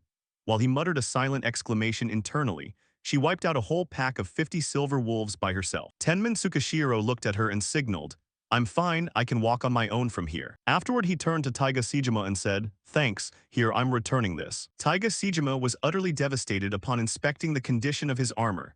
"My armor?" Meanwhile, the white-haired girl spoke up. "Thanks to the two of you, we made it back alive." Yuna acted as their representative. "The Hunters Association will contact you later. When they reach out, make sure you explain everything clearly." She replied smoothly, yes, of course. Then she made a request, at least tell me your name, please. Tenman Tsukashiro gave a fake name on the spot, Busen Goriki. However, the other party responded with absolute sincerity. Goriki, thank you. I will never forget what you did for me. Yuna couldn't help feeling curious. Goriki, are you running from the law or something? Why are you hiding your identity? Tenman Tsukashiro thought to himself. It's not like I want to hide it. If a major guild recognized my potential and backed me, I could grow rapidly, which would be the ideal scenario. The real problem is that I'm leveling up way too fast. The moment I end up on the blacklist of the demons hiding within society, it's game over. At least until I'm strong enough to protect myself, I can't afford to stand out. Yuna looked over and finally understood. So you want me to fake this information in the report as well. Thanks to you, we averted a major disaster, but is doing this really okay? Tenman Tsukashiro smiled as he continued. That helps me out immensely. This time he successfully managed to fluster her. Yuna turned on her heel and stormed off. Call me later, and don't you dare forget your promise to treat me to food. But Tenman Tsukashiro suddenly changed his expression, calling out just as she had taken a few steps away. Hold on, Ms. Shurigane. Yuna turned back hesitantly. What is it? To her surprise, Tenman Tsukashiro called her back simply to ask a favor. Can you use spatial teleportation to drop me off nearby? Wearing this outfit makes it kinda. Yuna grew so embarrassed she snapped with irritation. She decisively cast spatial magic to teleport only herself away. Time rolled around to the next day. A system notification popped up the moment Tenman Tsukashiro woke up. Natural regeneration level 10 skill effect triggered, superhuman recovery capabilities activated. He smiled and murmured, talk about a completely broken skill. Acquired a massive amount of experience points. Natural regeneration level 10 increased by 35%. It went up by 35% after just one night of sleep. I took down a demon, made it to D rank, and now my skills can finally push past level 10. Long live the limit break of talentless correction. Right then, his phone started ringing out of nowhere. Glancing at the caller ID, Tenman Tsukashiro silently evaluated. The team leader from the temporary staffing agency I used to work for. I'm not picking up any more substitute shifts. Having resolved himself, he opened his inventory storage and pulled out a crystal, high-purity mana crystal. Tenman Tsukashiro stared at it and muttered. It's a bit of a shame it dropped from a D-rank dungeon, but the purity is pretty high. It should easily fetch around 500,000 yen. He went on to check his other notifications. Limit break quest objective. Slay a demon 1-1 completion reward. Max level of all skills +1 stat growth per level multiplied by 1.2 causality shop unlocked. Quest completed. Max level of all skills +1 stat growth per level multiplied by 1.2. The causality reversal shop has been unlocked. Tenman Tsukashiro continued tapping on the screen. This doesn't look like your average shop at all. He selected the new interface tab, Causality Reversal Shop. Important notice, when your level hits the cap, you will earn points instead of experience. You can use your accumulated points to shop in the store. All sales are final. Right now, it seemed only the consumable item section was available, while weapons and accessories would probably be added later. However, Tenman Tsukashiro's attention was instantly drawn to a specific line. Treasure hunting potion. The system has never given me anything that would put me at a disadvantage. I'll use the 500 points I currently have to buy it. The moment he tapped to purchase, a vial materialized in his hand. Treasure hunting potion common tier effect. Reverses causality and guides the user to hidden treasure. Duration 1 hour. Tenman Tsukashiro inspected it and thought to himself. Money is a crucial weapon for conquering dungeons, so drinking this definitely won't hurt. With that, he took a sip and waited to feel his body change. Doesn't feel like anything changed. But before he could finish the thought, something popped up right above Tenman Tsukashiro's head. It hovered and zipped around him, before coming to a stop right in front of Tenman Tsukashiro's phone. My phone. Then the strange entity dove straight inside the device. It kept giving directions. What is this? You want me to call him back? Tenman Tsukashiro quickly followed the prompt, but was greeted by a shrill earful of abuse from the other end. Hey, you useless temp worker. Why are you only just now calling me back?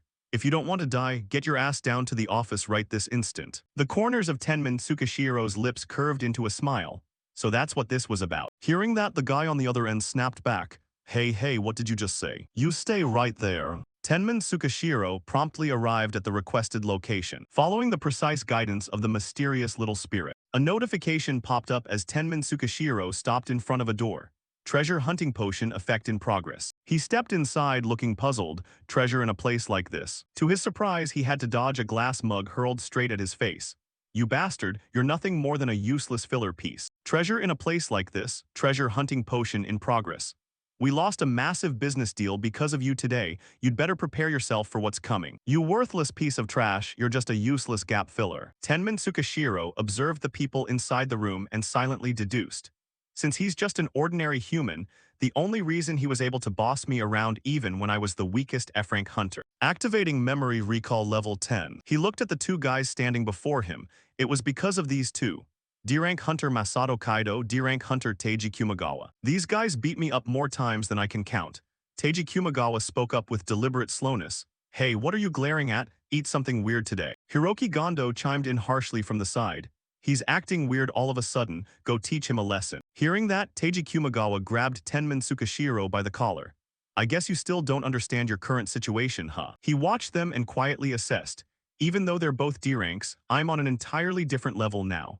The skills of hunters stuck at the early stages of D-rank barely reach level 5 at best. Then he activated another skill, strength level 10. Teiji Kumagawa was sent flying away in an instant, his massive body crashing straight into a bookshelf on the other side of the room. Both Hiroki Gondo and Masato Kaido were left staring in absolute shock. Masato Kaido was the next to lunge forward to attack, prompting Tenman Tsukashiro to trigger another skill. Perception level 10 activated. Martial arts level 10 activated. With just a single punch, he knocked this guy out cold as well. Hiroki Gondo grew furious and started screaming at the top of his lungs.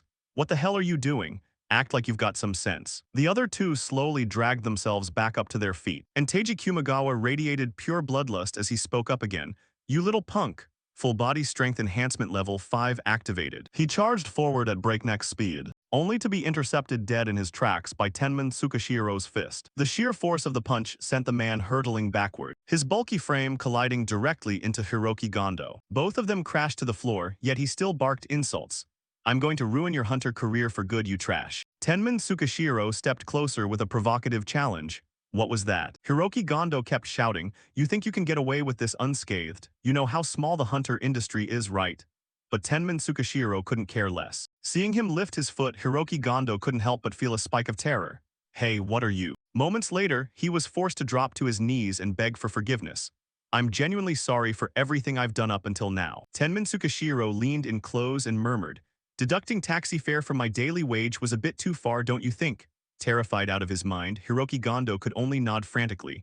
I'm so sorry. From now on, I'll cover all your transportation costs. Meanwhile, Tenman Tsukashiro looked around the room, wondering, is there actually hidden money in here? Guided by the spirit, he quickly caught on. You mean you want me to search inside this bookshelf? Tenman Tsukashiro walked over to the shelf and slid a few books to the side, revealing a hidden safe. Tenman Tsukashiro asked calmly, is it this one? Hiroki Gondo began to panic.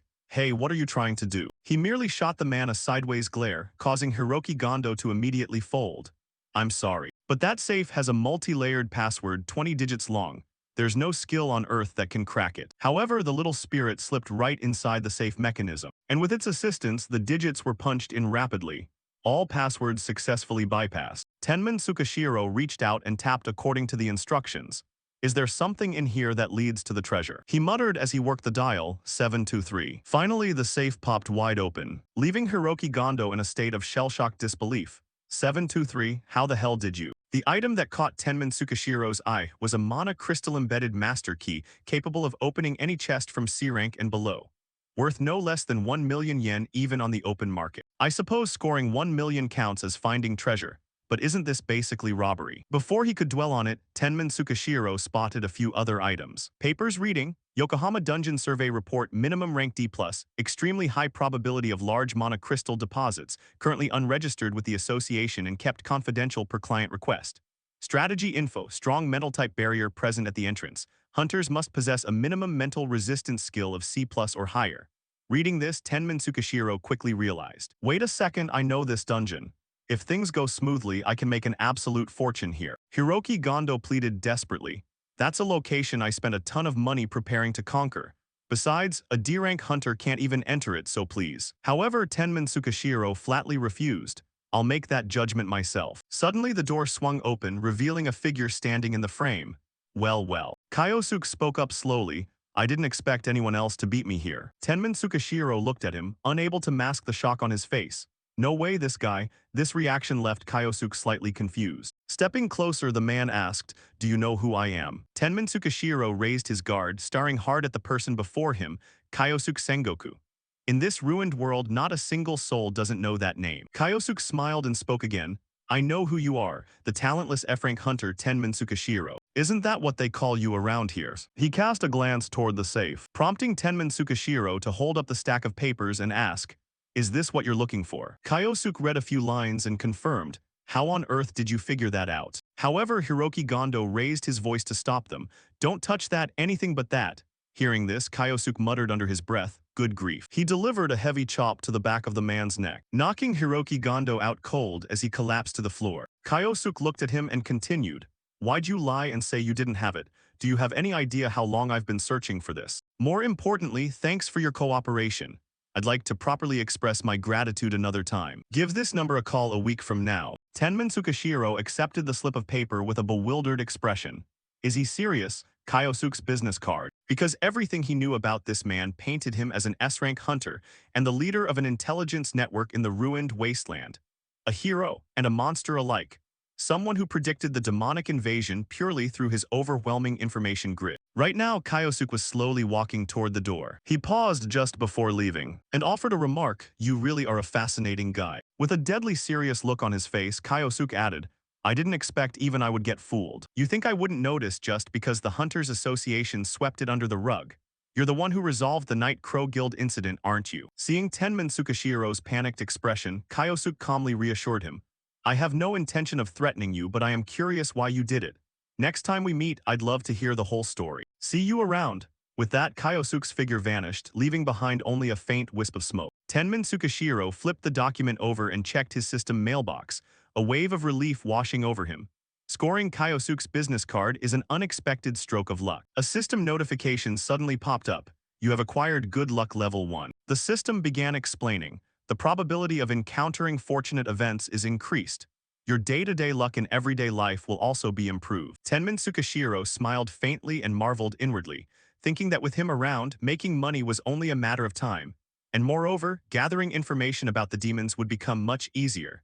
This truly was an unbelievable stroke of luck. The blue light surrounding the document suddenly vanished as a notification screen popped up stating that the treasure's effect had worn off, making him tilt his head in slight disappointment and wonder if it was already over. Tenmin Tsukishiro quickly opened the item shop, and the screen materialized right before his eyes. He looked at the screen with a smug expression, thinking to himself that he still had the talent-granting potion, although of course he needed points to buy it. In that case, the next thing he needed to do was level up, and Tenmin Tsukishiro flipped through the pages of the document, rejoicing inwardly that thanks to Hiroki Gondo, he had secured a stable source of income, so he should start by gathering the necessary equipment. At the Ryuzen shopping street, Tenmin Tsukishiro blended into the bustling crowd of people. He walked into the weapon shop, held up the list on his phone, and said loudly, "I'd like to see the items listed here." To which the friendly store manager replied, "Right away, please wait a moment." Stepping out of the shop, Tenmin Tsukishiro sighed inwardly, realizing that even though he had just earned that money, he had already spent a massive chunk of it, carrying a bulky load of items.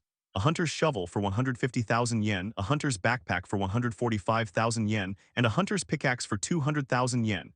But he reassured himself that it couldn't be helped since they were absolutely necessary for the next dungeon. He looked at his phone displaying his meager account balance, and Tenmin Tsukishiro gave a bitter smile to console himself, thinking that this was just an upfront investment, so it was time to go make some more money. In Yokohama, as the sunlight gradually faded, Tenmin Tsukishiro was still working hard digging the earth. The layer of dirt and rocks in front of him crumbled away, revealing a door leading to a secret chamber inside. Tenmin Tsukishiro slung his backpack on and stepped into the secret chamber, thinking to himself that instead of monsters, there was a mental barrier right at the entrance, exactly as the document had recorded, and he looked ahead cautiously, noting that something was blocking the way inside.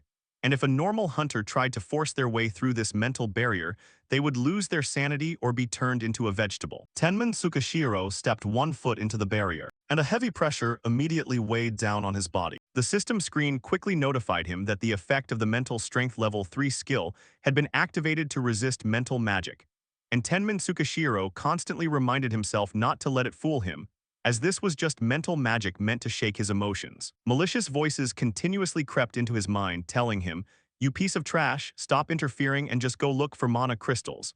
You're nothing but a useless burden and F-rank hunter, so know your place and stay back. Someone like you calls yourself a hunter. Tenman Tsukashiro clutched his head in panic to fend it off, feeling the negative emotions he had experienced before his regression crashing over him like fierce waves, making him feel as though he was being dragged right back to those dark days. Blaming voices kept echoing saying, "Trash F-rank hunter Tenman Tsukashiro, bringing a goblin along would be better than bringing you." While a pale-faced Tenman Tsukashiro muttered that he had experienced this terrible feeling countless times. However, he dragged his feet forward, constantly telling himself that he was no longer the incompetent fool of the past, urging himself to focus and keep moving forward no matter how slow, as the system continued to pop up. Activated the effect of Mental Strength Level 3, Resistance to Mental Magic. The system's notification chimes rang out continuously, stating that he had acquired the Mental Strength Level 4 skill and then the Mental Strength Level 5 skill. Tenman Tsukashiro leaned wearily against the wall with his hand. He dropped to his knees, his heavy panting echoing throughout the dark corridor.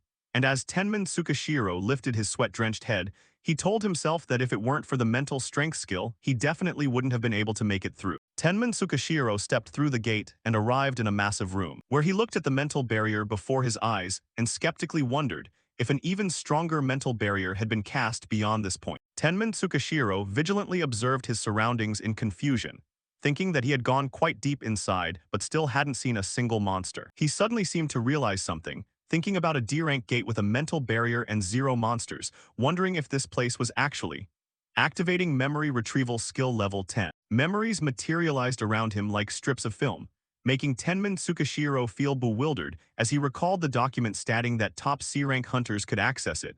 But that was only true up to the entrance. Deep inside the gate was a barrier that even S-rank hunters couldn't easily break, and an even more terrifying mental barrier existed there.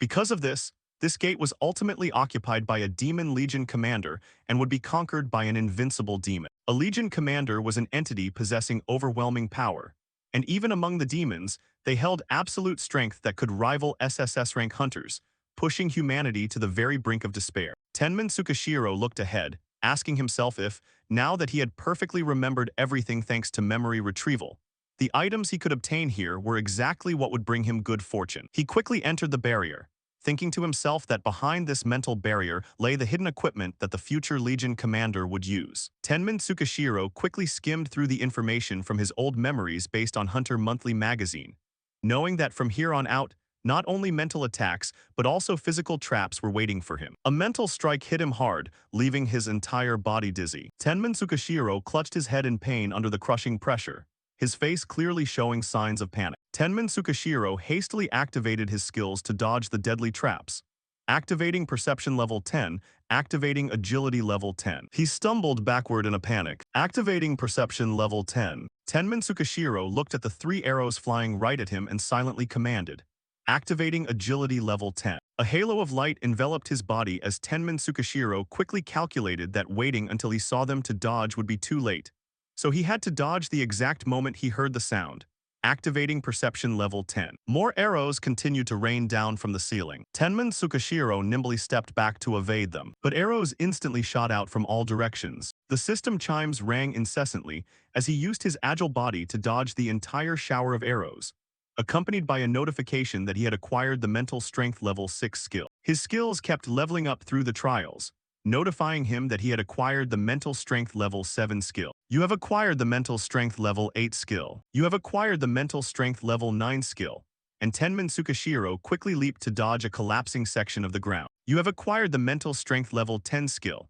He quickly dashed forward with a giant stone boulder rolling hot on his heels. Tenman Tsukashiro quickly dropped to the ground, letting the stone boulder fly off into the distance, as the system immediately announced that he had acquired the Mental Strength Level 11 skill. The system's congratulatory chime rang out, stating that the mental strength skill had reached max level and bonus effects would be granted, prompting Tenman Tsukashiro to sit up in confusion, wondering if this was the power of level 11 since he felt completely normal even while under mental attacks. A screen instantly popped up before his eyes detailing mental magic resistance, stating that he would no longer suffer from adverse effects or strict limitations from mental magic, making Tenman Tsukashiro skeptical as he questioned, mental magic resistance. A purple mist suddenly billowed out from all directions. Tenman Tsukashiro looked around carefully, wondering what this mist was. According to Hunter Monthly magazine, This mist signaled the beginning of a mental attack that even S-rank hunters found unbearable. Tenman Tsukashiro kept walking, watching agonized memories replay around him as voices begged, "Please let me out, just kill me." Screams of begging and silhouettes of agony echoed everywhere, crying out, "Die, die, if only you didn't exist, you bastard. I'm sorry, I'm sorry, I'm sorry." Voices cried out, while Tenman Tsukashiro looked around and thought to himself that these were illusions born from the memories of those who had previously entered this gate. You have acquired the mental strength level 11 skill, meaning you will no longer receive adverse effects. And thanks to this skill, he was able to maintain his composure. Tenman Tsukashiro walked through the mist, suddenly stopping in his tracks as his eyes met a knight radiating a dangerous purple aura. Tenman Tsukashiro quickly drew his sword, his voice turning serious as he said, "A boss, huh? If I defeat this guy, I can get that item." His sword unexpectedly emitted a massive surge of magical power, and the system quickly displayed the item's info. Name: Demonic or Infected Soul Hunter. Grade: Super Rare. Attack stat 30+3. Special features: Soul Release, Devour Demonic Aura. Soul Hunter Demonic Aura allows it to permanently increase its attack power by 3 every time it absorbs a demonic aura, making him wonder skeptically if this was a new trait he had gained after defeating the growing demon. He thought that if it came down to a sword fight, he had no reason to back down, and Tenman Tsukashiro quickly charged forward to attack the boss using swordsmanship level 10. The boss quickly swung its sword to launch an attack at him. The dark purple sword aura violently clashed with the blue light on his blade, and an unexpected burst of power exploded, pushing Tenman Tsukashiro backward. He looked at the boss in confusion, realizing his attacks weren't dealing any damage at all, while the system quickly notified him. Activated Endurance Level 10 skill, allowing you to continue acting even when suffering a fatal wound. Tenman Tsukashiro stared at the boss in alarm, thinking that not only was it incredibly tough, but it was also using magic-infused sword aura. Suddenly, the silhouettes of swordsmen appeared all around, as an entire legion instantly materialized around the boss. Tenman Tsukashiro pointed his sword at it, anxiously asking himself if a level 20 nobody like him could really defeat this thing, considering it was even summoning monsters on top of everything else. Tenman Tsukashiro suddenly froze as if realizing something, wondering, "Wait, do you get experience points from the monsters summoned by the boss?" He was pretty sure he could earn experience from its minions, and since he had been promoted to D rank, he could level up again, meaning he would gain experience if he killed the summoned monsters. Tenman Tsukashiro looked at the boss in front of him with a faint smile, activating the level up trial to prepare for unlocking a new own trait. Incompetence Adjustment Limit Break, which significantly increased the difficulty and skill acquisition rate,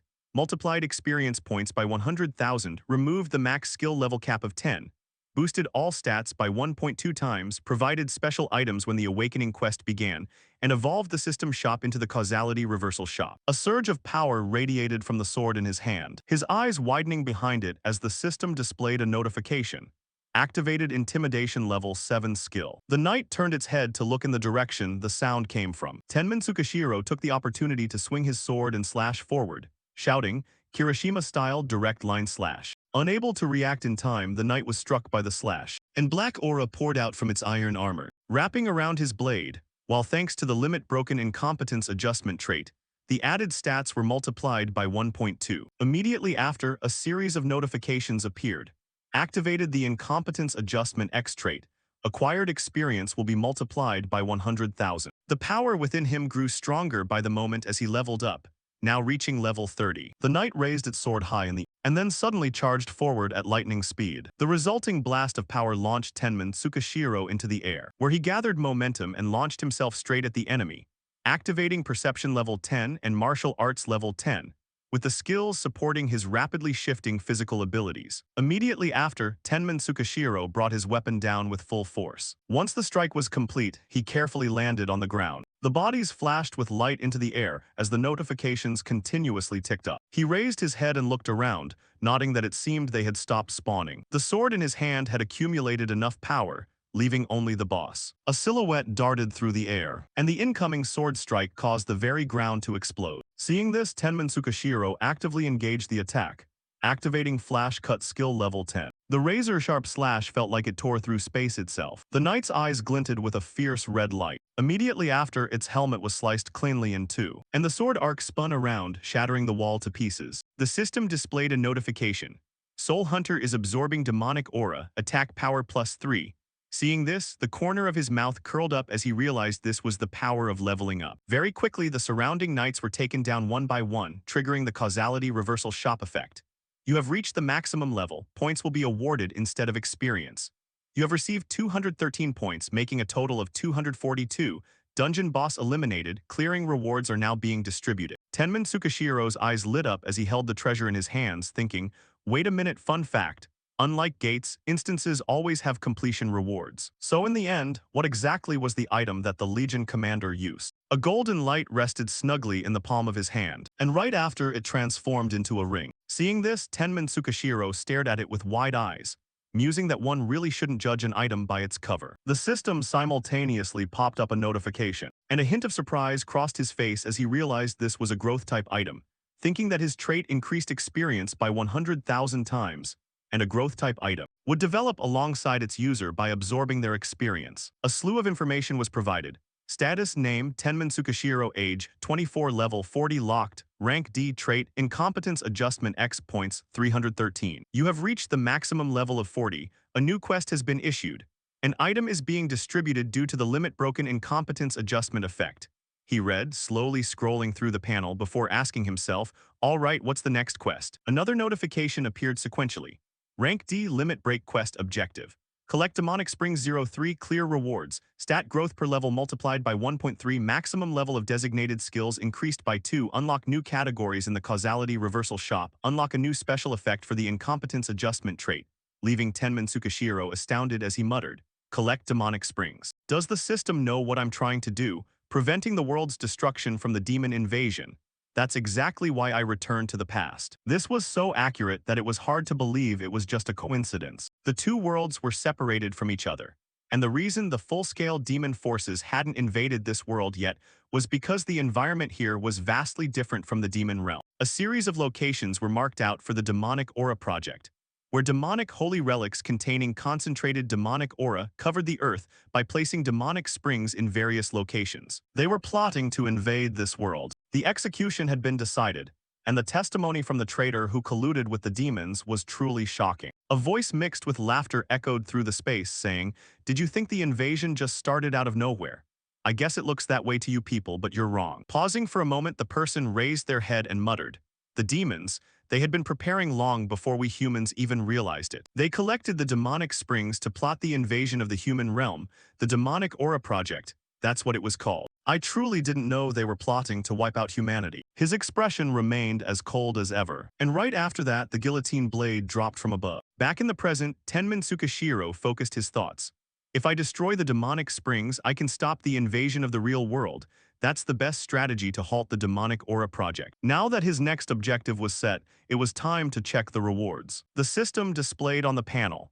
An item is being distributed due to the limit broken incompetence adjustment effect. A beam of light flashed before his eyes as he wondered, since the item he received upon hitting the level cap last time was the Soul Hunter, what kind of item it would be this time. Just looking at it, Tenman Tsukashiro felt overwhelmed, murmuring, this is. In his hand, a new object had appeared, a long spear. And so time passed, and a week later, he looked around at his surroundings, thinking that this was a sight he had never seen before returning to the past, and he didn't want to lose it ever again. Tenman Tsukashiro then pulled his phone out of his pocket, seeing messages from two people but choosing to ignore them, deciding, I'll just ignore these for now. With that, he raised his head and took a deep breath, and the corners of Tenman Tsukashiro's mouth curled up involuntarily as he thought, I didn't expect I'd actually end up coming here. The Hunter Training Center was a facility that any elite hunter had visited at least once.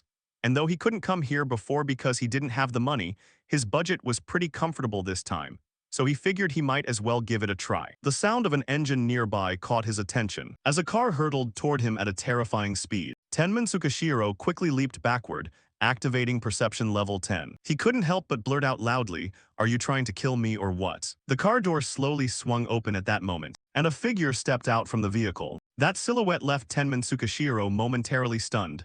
You're. The moment he laid eyes on him, Teo called out cheerfully, Master. He never expected to run into his master in a place like this. Oh, this, I bought it using the signing bonus from the guild. Anyway, a star needs a sports car, right? Seeing Tenman Tsukashiro's blank expression, he quickly added, the Guardian Guild. Sword of the Guardian, the Silver Wing Guild, and the 5-Star Guild. These three organizations ruled supreme as the top guilds in the entire country. Sword of the Guardian, often shortened to the Guardian Guild, had recognized Teiyo Kirishima's Sword Saint talent. Thinking about it, he muttered to himself, their signing bonus must be absolutely astronomical.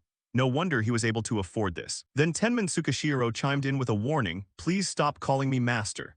The other person gasped and blurted out, why? Without beating around the bush, he replied flatly, it puts too much pressure on me. The younger guy looked bewildered again.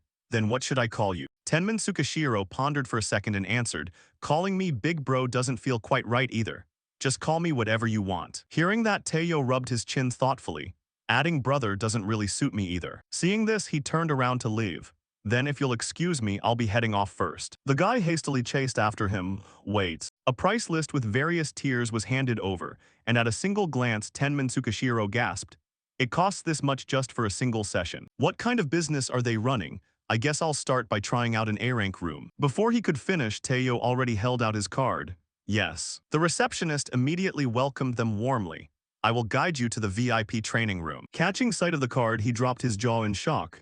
What? At that moment, Teiyo turned back and called out, don't you want to come with me, master? Tenman Tsukishiro forced out a smile. My dear disciple. Before long, they were escorted into the training room. The spear shot straight through the pillar and embedded itself deep into the wall. He tracked it with his eyes and gave the command to recall it, and it instantly flew right back into his hand. Seeing this, Tenman Tsukishiro smiled with satisfaction.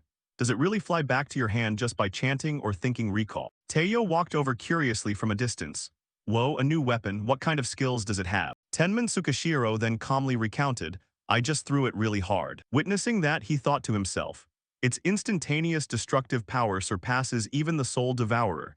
It might actually come in handy as a sub-weapon. Just then, a giant dragon flew in from the distance. Teiyo gathered momentum and immediately charged forward. I can't let myself fall behind my master. The sword unleashed a series of masterly slashes. Tenman Tsukishiro raised his head to watch intently.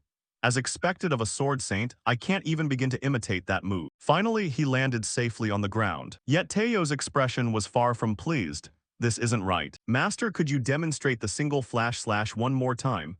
Inwardly, he quickly understood.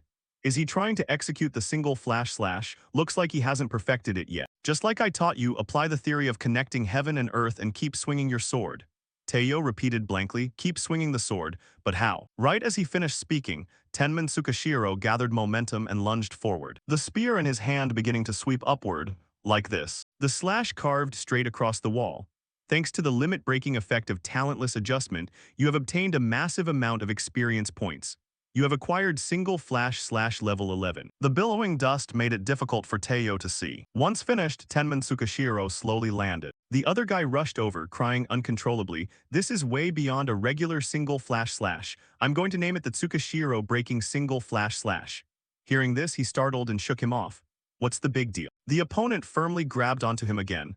I can't believe you even managed to evolve your skill. That's amazing. Just then, his phone started ringing, and the screen displayed Kyosuke as the caller. Without missing a beat, Tenman Tsukishiro turned on his heel to leave.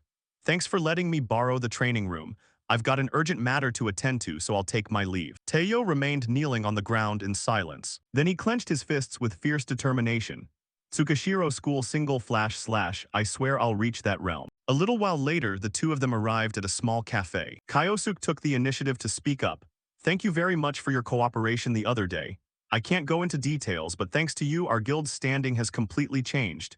You could call it a blessing from the heavens. That being said, I want to show my gratitude in my own way. My rule is always to repay a favor. Saying this, he lowered his voice with a hint of emphasis. I don't like owing anyone anything. The silhouettes of the two men stood facing each other. The information broker of the ruined world. Kyosuke raised his chin and declared bluntly, listen up. F-rank hunter Tenman Tsukishiro, I am an ally of humanity, but I am no philanthropist. If you want to survive, bring me useful information or abilities. He didn't answer, instead marveling inwardly. I can't believe he's still saying things like that in this situation. The man in my memories is completely different from other heroes. He's someone who always acts based on meticulous calculations. In other words, that probably means I'm currently an existence he needs. Thinking this, Tenman Tsukishiro handed over a bag. Are you really going to keep your promise and repay the favor? The other man opened it skeptically. What is this? He carefully explained. These are mana crystals obtained from clearing a D-rank dungeon secretly owned by Gondo. I want to use them to trade with you. And not just this once, but continuously from now on. Kyosuke stared silently at the person before him for a long moment. Dealing with a large quantity of mana crystals of unknown origin would normally be very difficult without guild-level trust. But since it involved money, he probably wouldn't care about that. Understood. I never go back on my word. You said you'd cooperate with whatever I needed after all. That attitude left Tenman Tsukishiro slightly surprised. The effect of the treasure hunter potion really is exceptional. Only then did he pull out a piece of paper. There's one more thing. The other took it and looked it over. Some kind of list, names of people, locations, and even item names. Hearing this, Tenman Tsukishiro kept silent. These are things I only have a vague grasp of, but I lack the full, detailed information. Somewhere in here must be clues related to the origin of the demon artifacts. Someone with his capabilities will definitely be able to track them down. I want you to find them for me. At this, the other man showed a hesitant expression. I'd love to help you look into this, but it seems much bigger than I anticipated. It would be a huge help if you could lend me a hand. He smiled in response, of course. Right as he finished, Kyosuke continued, D-rank mercenary Tenman Tsukishiro. A jolt went through his heart. How does he know I'm D-rank? He calmly admitted that's right. The man placed a tablet down on the table. It's a special dungeon we're currently preparing to conquer. But because there's a strict restriction limiting entry to D-rank and below, we're in a position where we need someone with your skills. Tenman Tsukishiro cast his gaze down at the screen. It's finally here. The real reason Kyosuke Sengoku called me here. Saying this, Kyosuke let out a soft chuckle. I want you to bring back the Aldoria gem for me. I absolutely need that item. He fell into a silent contemplation. The Aldoria gem, that sounds oddly familiar. Am I the only one participating in this gig? Kyosuke quickly clarified. There are still other exceptionally talented individuals even among the D ranks. Finishing his sentence, he asked with eager anticipation, would you like to meet them first? In the distance beyond the city lay towering, rolling mountain ranges. As soon as the two arrived, they took the initiative to call out, hello there. Tenman Tsukishiro's expression went blank for a second. People with exceptional talent. Are these two? They stood there waiting for him to speak. When no reply came, Yakumo took the lid. Let's introduce ourselves first. My name is Masayoshi Yakumo, 27 years old. I'm a tanker. I'd like the main damage dealers to trust me and focus purely on attacking. Yakumo of the Iron Wall. He was infamous everywhere for a vicious personality that didn't live up to his name. The ringleader of tyrannical bullies in the hunter world, an irredeemable scum who specialized in killing rookies. Then the other guy followed up. I'm Yazaki, I use lightning-type magic. The electric psycho Jin Yazaki. This guy would later turn into a villain and take the lives of countless people. Remembering this prompted a mental sigh. Kyosuke Sengoku, you really are an absolute extremist of meritocracy to the core. At that moment, another person spoke up. My main weapon is daggers, nice to meet you. She raised her head and asked loudly, what are you staring at? Tenman Tsukishiro hesitated, wanting to say something. Could it be? The other person coldly cut him off. We just need to finish the job quickly and get out of here. No need for self-introductions, right? Inwardly, he cheered. I remember now. Right after that, a name was spoken aloud. Akin Hashimori. She paused briefly. How do you know my name? He just smiled without explaining. That old man Sengoku, at least he brought in one decent person. One of the final survivors, SSS rank hunter, the monster of the illusion world, Akin Hashimori. Desolation stretched out everywhere. The people living in this ruined world each carried their own unique pain and suffering. Families torn apart, broken promises, and minds gradually slipping away amidst horrific psychological trauma. Among them, the truly bizarre ones were called eccentrics. She was one of them. She didn't work, didn't trade, and didn't bother negotiating. She sustained her life entirely through theft. Whether it was demons, magical beasts, or even humans, everything was a target for her. Naturally, even pitiful refugees were no exception. Now the two of them stood face to face. He never expected to cross paths with her in a place like this. Akin Hashimori asked with a puzzled look, is there something on my face? Then who are you? Only then did he introduce himself. I'm Tenman Tsukishiro, a D-rank hunter. I use swords and spears, stuff like that. Masayoshi Yakumo walked over from a distance with a smile. Shall we head inside then? Afterwards, they took turns stepping through the gate, and a notification popped up in front of him, entering a special dungeon. The gate closed shut very quickly. All members meet the requirement of entering a special dungeon of D rank or below. Tenman Tsukishiro closed his eyes and looked into the distance. At this moment, they were walking across a desert. Akin Hashimori kept complaining as she walked, this is killing me. Jin Yazaki also grimaced and groaned, it's so hot. Only he remained completely composed. Give me a second, I picked up some ice cooling packs earlier. Right as he spoke, a pouch of magical ice packs materialized. Seeing this put Tenman Tsukashiro at ease. It seemed they had already received some information from Sengoku beforehand. That meant Yakumo was the party leader. She let out a comfortable sigh of relief. I'm saved. Masayoshi Yakumo quickly reminded them, let's keep moving forward, stay on high alert. Just like that, they walked in single file for a stretch. When he suddenly spoke up, hey, wait a minute. Tenman Tsukashiro cast his gaze into the distance. There are magical beasts ahead. The system immediately notified, activating perception skill level 10. Hearing this, the other guy tried scanning the area. I don't see anything. But even if magical beasts show up, it's no big deal. I'll block every single attack they aim at us. I'm the party leader, so stop worrying and just follow me. The ground right in front of them suddenly exploded, and a gigantic scorpion burst out from the dirt. Immediately after, a swarm of others emerged as well. You were right, your eyes are sharp. Finishing his sentence, Yakumo stepped forward proactively. Everyone fall back behind me. His power surged outward. All right, bring it on. The system also announced, activating provocation skill level 5. In no time, the area was brought under Yakumo's control, as a massive shield blocked the scorpions from breaking through. At that moment, Jin Yazaki stepped in to contribute. Move aside, lightning-type magic coming through. A massive bolt of lightning struck squarely against the scorpions, and the space was instantly engulfed in arcs of electricity, while Akin Hashimori also surged forward with momentum, the sword in her hand effortlessly slicing them to pieces. In a flash, the scorpions were defeated. Masayoshi Yakumo couldn't help praising them. Impressive. She shrugged casually, it's nothing much. Tenman Tsukashiro stood there silently clapping. They'd formed a pretty solid team after all. Looks like there's nothing for me to do. A sudden voice cut through his thoughts. Hey, why don't you at least pretend to do something? That's when he remembered, right. The ground beneath his feet suddenly shook, and Akin Hashimori blurted out in alarm, what is that? Tenman Tsukashiro's expression darkened, something's coming. Right on cue, a giant claw instantly reared up, grabbing her and hauling her up into the air. The giant scorpion opened its mouth and roared, causing Jin Yazaki to panic and retreat. What do we do? Yakumo was momentarily powerless. Damn it, my provocation skill isn't working. Notifications popped up repeatedly. Using provocation skill level 5, provocation ineffective due to an excessively large level gap with the target monster. At this moment, Tenman Tsukashiro slowly placed his hand down on the ground. A figure sleeping peacefully by a warm fire. A hand reached out and gently shook him awake. Kyoya, wake up. He sleepily opened his eyes. What's wrong? Tenman Tsukashiro held a finger to his lips to signal quiet. Follow me. Keep it down. I'll make sure nobody notices you. Kyoya looked bewildered at the person digging in the dirt. You suddenly called me out here. Why are you digging a hole all of a sudden? Right as he finished, the other man suddenly exclaimed, look, there's a small container down there. Are those snacks and juice? Where did you get this stuff? Tenman Tsukashiro carefully scooped it up.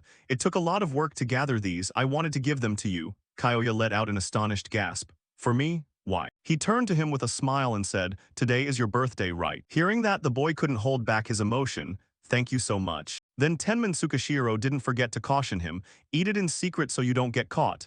Kyoya replied happily, yes sir. The back of his neck suddenly felt an impact, and her silhouette appeared right behind him. Tenman Tsukashiro shouted in shock, who are you? The opponent's gaze shifted into the distance, and right after that, Tenman Tsukashiro got hit with a move as well. Akin Hashimori headed straight for the food stash, her hand reaching out to pop open the tab of a drink can. Once done, she tilted her head back and drank it all in one gulp, wiping out the food completely cleansed. Kyoya cried without tears, feeling utterly heartbroken. It's all gone. The guy next to him could only curse.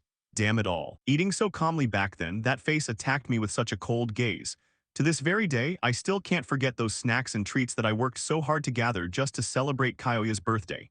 In this ruined world, they were more precious than silver and gold.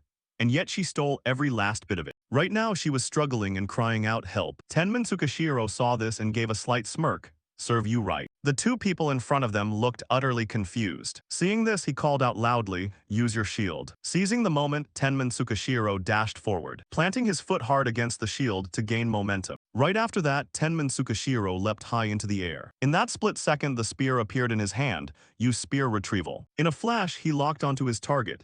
The giant centipede's weak spot is right on its head. As the spear hurled forward, the system chimed.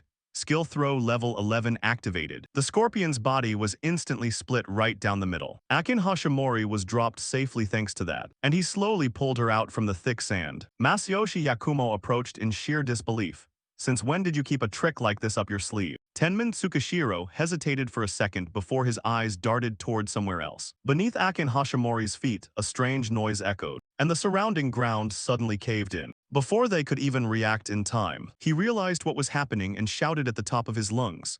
"That's an Antlion trap, get out of there right now, hurry." She couldn't help complaining in frustration. "Hey, why is it always me?" Seeing this, Tenman Tsukishiro was thoroughly amused. That's what you call karma. Retribution coming back from the future. Nearby, two figures were watching the whole scene. "Is this the place? I heard some guild might be sweeping through here." Before he could finish, the other man cut him off. "The guild master ordered us to handle them cleanly." Frowning, his companion continued, "We'll avoid any clashes, look for an opening, and just take the demonic spring." Just then, a voice rang out from behind. "You've got it all wrong. Handling them cleanly just means we can wipe all of them out if they dare annoy us even a tiny bit, right?" His expression froze for a second. "What? The evil guild Black Knot?" Rikuhimuro let out a cold, mocking laugh. "Are you an idiot? You're seriously going to let a perfect opportunity like this slip away?" One of the top mid-tier guilds in the country, Black Knot. On the surface, they looked like a prestigious guild, but they gathered rogue hunters who had committed heinous crimes like robbery, arson, and murder. Inside a room, someone was having a conversation. "We just received word that Rikuhimuro has entered the dungeon. And as expected, the presence of the Advance Guild has been confirmed." He asked with a frown, "Did you give them the right orders?" "The villainous guild Black Knot, humanities traitor Hiroki Igarashi. Order them to slaughter anyone who gets in their way." The assistant replied, trembling in fear, "Yes." After that, he left the room, leaving only Igarashi inside. Infuriated, he slammed his fist into the table, shattering it. "Damn it." Igarashi flew into a rage at being beaten to the punch. How the hell did some no-name guild snatch ownership of this dungeon? Come to think of it, we were supposed to take our time gathering D-rank elites to conquer it. If we lose the demonic spring, that person is going to kill me. Back at the dungeon scene, Jin Yazaki snapped angrily. "Are you out of your mind? We already have permission to kill them, so why the hell are you sparing their lives?" The man retorted, "Hey, I'm the group leader here if you're going to cause trouble." But Rikuhimuro cut him off mid-sentence, forcefully slamming him down. And then Rikuhimuro finished him off right on the spot. The remaining person shrieked in absolute panic. And bewildered, he yelled, "What the hell do you think you're doing?" Rikuhimuro declared. "You guys are gonna go fight them and die right now." He couldn't believe his ears. "You lunatic, what's your reason for doing this?" Rikuhimuro answered casually. "Do you need a reason to kill people?" A twisted smile spread across his face. "Of course, because it's fun." This action scared the guy so badly he stumbled backward. And Rikuhimuro slowly closed in on him. "That's right, that look on your face is just irresistible. You're pissed off thinking we're teammates and I betrayed you, right? But at the same time, you're terrified. Am I wrong?" Followed by a miserable scream. A moment later, only Rikuhimuro was left standing alone. He looked satisfied. "All right, so it's 1 against 4, huh?" Rikuhimuro could barely contain his anticipation. "I can't wait to see the looks on their faces." Meanwhile, in a corner of the forest, Akin Hashimori complained, "I can't believe day turned into night in just 30 minutes. Masayoshi Yakumo chimed in, "Probably because this is a special dungeon so time shifts erratically. Isn't that great? It feels just like camping. One day I'm gonna start a guild of my own with my own hands." He rambled on about his ideals. "A guild not tied down by anyone. I want it to be totally free. When that time comes, do you want to join my guild?" Tenman Tsukishiro thought to himself. "And inside that very guild you built in pursuit of freedom, you ended up harboring all sorts of tyrannical and vicious acts, even beating one of your own subordinates to death." Jin Yazaki spoke up to brush him off. "I think I'll pass, I've got other things to do." And Tenman Tsukishiro knew damn well that the other thing you plan to do later was slaughter innocent civilians with electricity, right? Akin Hashimori sighed and said, "I'll pass too, I'm not interested in guilds." She explained, "Because I'm going to join the Hero Association. A hero of justice, someone willing to sacrifice themselves for others, that's my dream." Tenman Tsukishiro felt helpless around these people. A petty thief wanting to be a hero. Akin Hashimori asked curiously, "Where are you going?" He replied, "Just going around to scout the area a bit." As he walked, Tenman Tsukishiro pondered, "At this rate, there's a chance tomorrow might never come. I can't just sit around and wait." The system notified, searching memories. Tenman Tsukishiro calculated, humanities traitor Hiroki Igarashi. He said the demonic spring is inside the pyramid. The system displayed, sensory skill level 10 effect activated, sensory skill experience has increased significantly. Right at that moment, a hand lunged from behind and grabbed him. Tenman Tsukishiro caught it effortlessly. Akin Hashimori let out a painful, pathetic squeal, and he looked slightly surprised. "Oh, it's you." She couldn't believe it. "I hid so carefully, how on earth did you find me?" Tenman Tsukishiro didn't answer and asked instead, "Why are you following me?" Akin Hashimori confessed honestly, because those two guys looked super suspicious. My intuition told me I'd be better off following you. An idea suddenly popped into Tenman Tsukashiro's head. Come to think of it, if I use Hashimori's skill, it looks like I can retrieve the demonic spring with ease. Tenman Tsukashiro gestured, follow me. Akin Hashimori asked curiously, where are we going? A little later, they arrived in front of a pyramid. He stated, the thing you love most in this world is inside here. Akin Hashimori was startled. How do you know what I like? We just met today, right? She also pointed out, besides, my danger detection skill is telling me that place is deeply ominous. Tenman Tsukashiro was taken aback. It was hard to believe someone like her had gotten dragged off by a centipede and dropped into an antlion pit. She rubbed the back of her head sheepishly. About that, I guess my form was just a little off today. Tenman Tsukashiro stepped inside. I guarantee it. If you follow me, I will make sure you don't regret it. After that, he simply walked inside without saying another word. Akin Hashimori watched from behind, suddenly feeling reassured. Come to think of it, he's actually quite handsome. Anyway, he saved me earlier, so I guess I'll trust him for now. She quickly hurried after him. Wait up, if you make me regret this, I won't forgive you. Tenman Tsukashiro thought to himself. The reason Hashimori's danger sense didn't trigger earlier was probably because the system knew in advance I was going to save her. If the final outcome is safe, the danger sense won't activate. They ventured deeper inside. Hey, that uneasy feeling I got from the entrance. Suddenly she looked confused. It suddenly vanished. Tenman Tsukashiro instructed, just follow me and don't worry about anything. As long as you don't do anything unnecessary, nothing will happen. Akin Hashimori snapped defensively. What did I even do? More importantly, my senses are telling me something's over here. He asserted confidently, just follow me. Sensory skill experience has increased significantly. The system notified, you have acquired sensory skill level 11. Reaching level 11 has unlocked an additional effect. You can now view certain system notifications of party members. Akin Hashimori scurried forward, go this way. I'll show you the power of my danger sense. She announced, see, totally normal. Right behind Akin Hashimori, a massive boulder was chasing after her. Doesn't this look a lot more like she's running for her life than sensing danger? Weird. It's usually not like this. She turned back and asked, hey, aren't you gonna run, //. A powerful blow was unleashed by Tenman Tsukashiro. Akin Hashimori stared in blank amazement. Seriously, are you really just a D rank? The system notified, sensory skill level 11 effect activated. He realized there's something right underneath here. Tenman Tsukashiro stomped hard onto the crack in the ground, and a tunnel immediately opened up. He announced, I found a shortcut.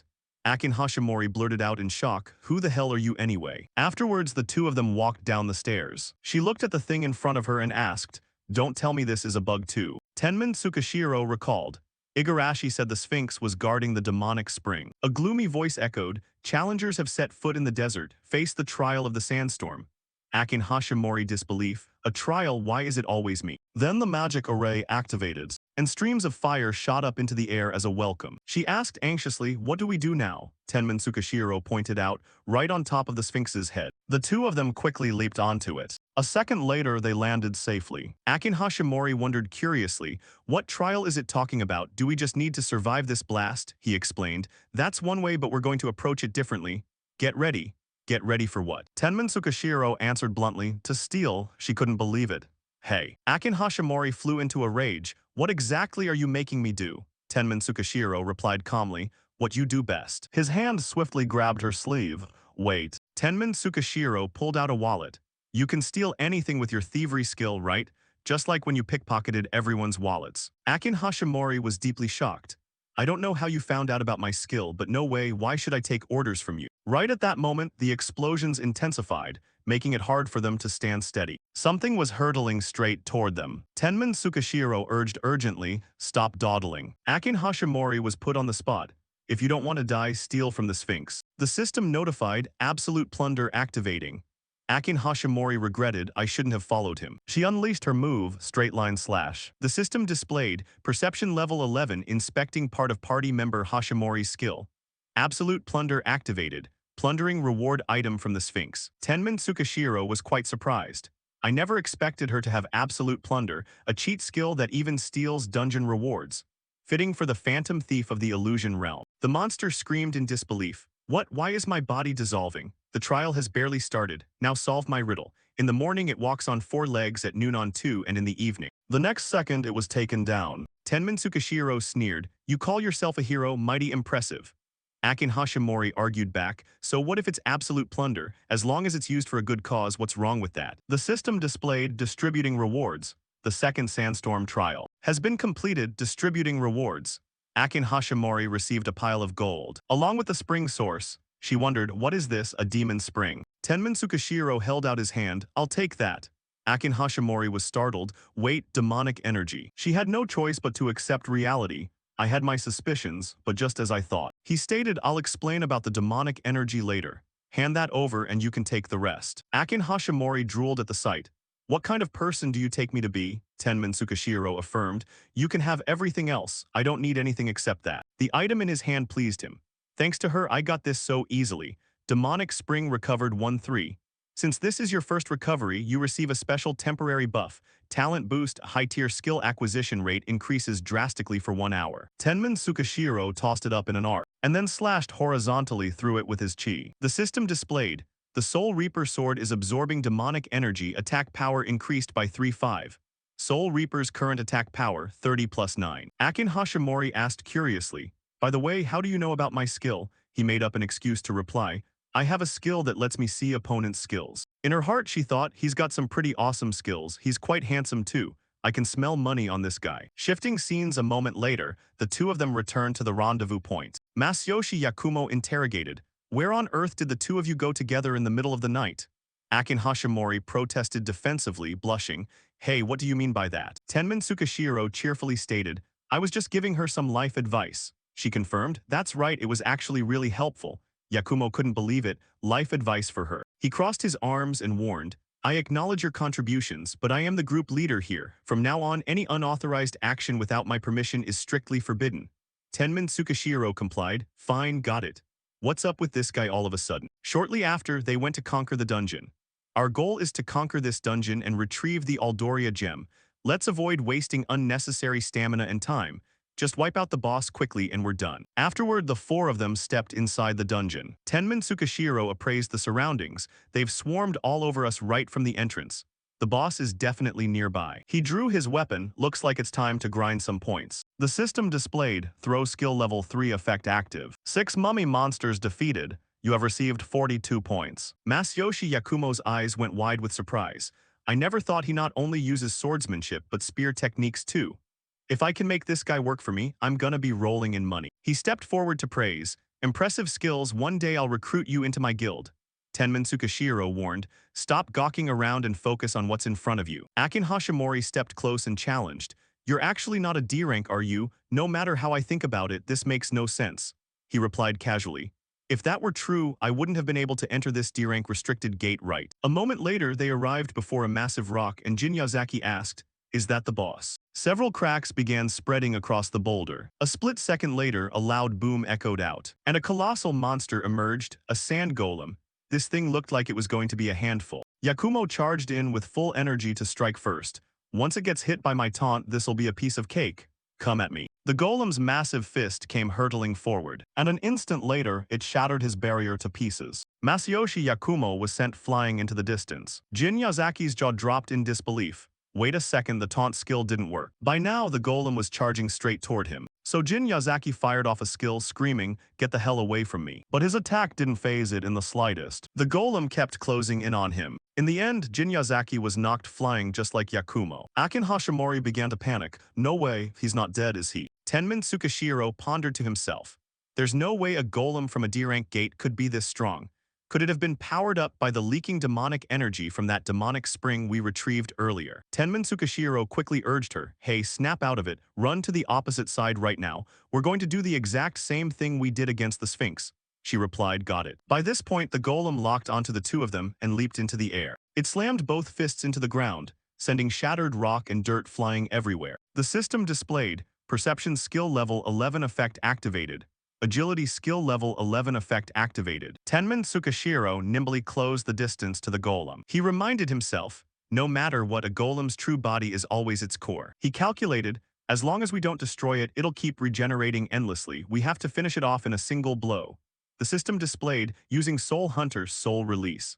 Attack range and attack power temporarily increased significantly. Tenman Tsukashiro unleashed the single flash/slash technique once more, bringing the golem crashing down to the ground. Tenman Tsukashiro urged, Hashimori, hurry and rush in, there's its core, steal it. She complied. Akin Hashimori's skill, Absolute Plunder Level 4, was activated. Tenman Tsukashiro thought to himself, golems operate using magical engineering as their power source, meaning all we need to do is steal its ownership and force its functions to shut down. Show them the skills of the Phantom World's master thief. The system suddenly warned, the distance between you and the target is too great, plunder failed. Both Tenman Tsukashiro and Akin Hashimori were startled in shock. The golem was reviving itself, and she asked in fear, what do we do now? He provided the answer, run. The golem then gave chase after the two of them with all its might. The system announced, strength level 11 activated. Throw skill level 11 effect activated. Tenman Tsukashiro hurled a spear, which flew toward the golem and slowed it down, followed by another spear right after. The system announced, talentless adjustment trait activated. Your skills are blooming through battle against a powerful foe. You have acquired the ultra-rare skill Weapon Swap Level 1. You can now instantly swap weapons directly from your inventory. Tenman Tsukashiro was enveloped in a mystical aura, and the system displayed, destructive power temporarily increased by 3% after weapon swap. He quickly unleashed the single flash/slash technique. The golem bent down but ended up swiping at empty air, missing Tenman Tsukashiro completely. He watched the weapon transforming in his hands. Weapon Swap Skill Level 1 was active. It displayed, you have acquired Weapon Swap Level 2. You have acquired Weapon Swap Level 3. You have acquired Weapon Swap Level 4. The weapon in his hand kept leveling up.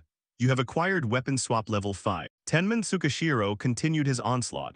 Destructive power of the swapped weapon increased by 15%. The blow struck squarely against the golem's chest. He kept up the fight, swapping weapon to Soul Hunter. You have acquired Weapon Swap Level 6. Weapon Swap Level 7. You have acquired Weapon Swap Level 8. Destructive power of the swapped weapon increased by 24%. Tenman Tsukashiro clashed head-on with the golem. The system announced, swapping weapon to Recall Spear. You have acquired Weapon Swap Level 9. Weapon Swap Level 10. Akin Hashimori stood by, completely stunned. Destructive power of the swapped weapon increased by 30%. Additional effect unlocked upon reaching Weapon Swap Level 10. Tenman Tsukashiro unleashed the finishing strike. You can now imbue a small amount of magic into the swapped weapon. His spear surged straight for the golem's core, and it violently blew apart into countless fragments. The system announced, defeated dungeon boss Magic Tech Golem. Received 428 points, totaling 744 points. Akin Hashimori praised from beside him, you're pretty damn good yourself. The system displayed, clear reward distributed. Acquired Aldoria Gem. Tenman Tsukashiro held it in his hand, reading the item description. Name, Aldoria Gem. Rank, D++. Category, material, contains the soul of a queen who burned away her own life force. Suddenly, Akin Hashimori said anxiously, we shouldn't just stand around here. What happened to the others? Tenman Tsukashiro thought, I feel like it's best not to help those guys, but still. The two of them quickly rushed outside to check.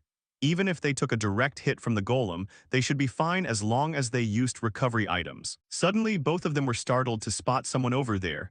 What the hell is going on here? In a dark corner, someone was being pinned down, and a familiar voice rang out, not bad at all. I didn't expect just the two of you to take down both the Sphinx and the golem. Riku Himuro demanded, you're holding the demonic spring, aren't you? Don't play dumb with me unless you want to end up like these guys. Jin Yazaki lay dead in a corner. Akin Hashimori covered her mouth in horror. Tenman Tsukashiro thought calmly.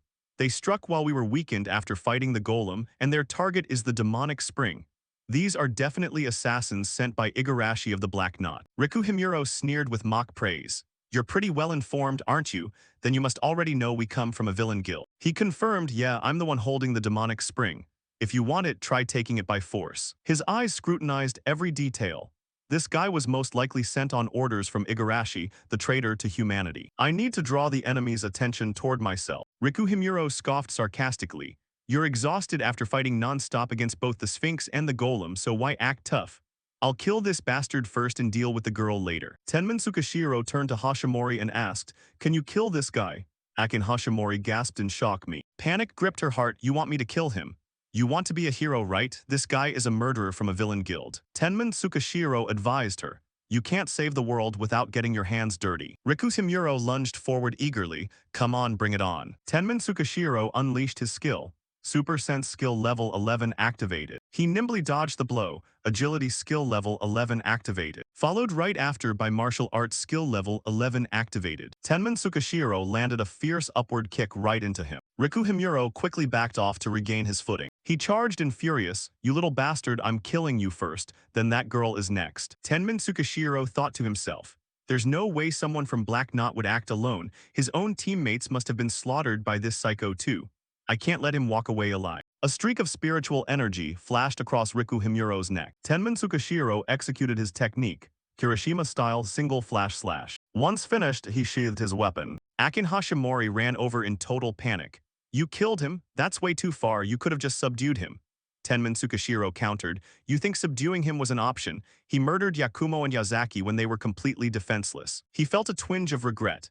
Those two might have become villains in the future, but right now they were just ordinary hunters who hadn't done anything wrong yet. And then Tenman Tsukashiro wondered, if they had stuck with me, could they have changed? With that thought, he turned to leave. "Let's go, our job here is done." Scene shifts, night had fallen and two people stood waiting, with one of them quickly speaking up first, "So it's all over." They were deeply grateful. "Thank you both for your hard work. Since Lord Sengoku is currently overseas, I have come on his behalf." He got straight to the point. As for the reward, after receiving it, he asked curiously, "Confirmed. By the way, where are the others?" Tenman Tsukashiro replied casually, "They died during the dungeon raid." "I see, understood." Suddenly, a system window popped up, catching Tenman Tsukashiro's attention, and it displayed D-Rank Limit Break Quest. Objective, collect Demonic Springs 1-3, completion reward stat gain per level multiplied by 1.3x. Max level of designated skills increased by 2. Unlock new category in the Karma Reversal Shop. Unlock new special effect for the Talentless Adjustment trait, 2 more left. A hint of sorrow touched his eyes. There's almost zero intel on the remaining ones. Sengoku's role is going to be crucial. Suddenly, Akin Hashimori offered a box. "Here, a gift for you." She said generously, "You saved my life multiple times today. I don't have the key, but if you sell it, it'll probably fetch a pretty penny." Tenman Tsukashiro looked at it dumbfounded. A little later, he returned home. At home, time to check out the rewards. The system displayed the item description. Name, storage box of unknown origin, locked, rank, see opening it grants a random item.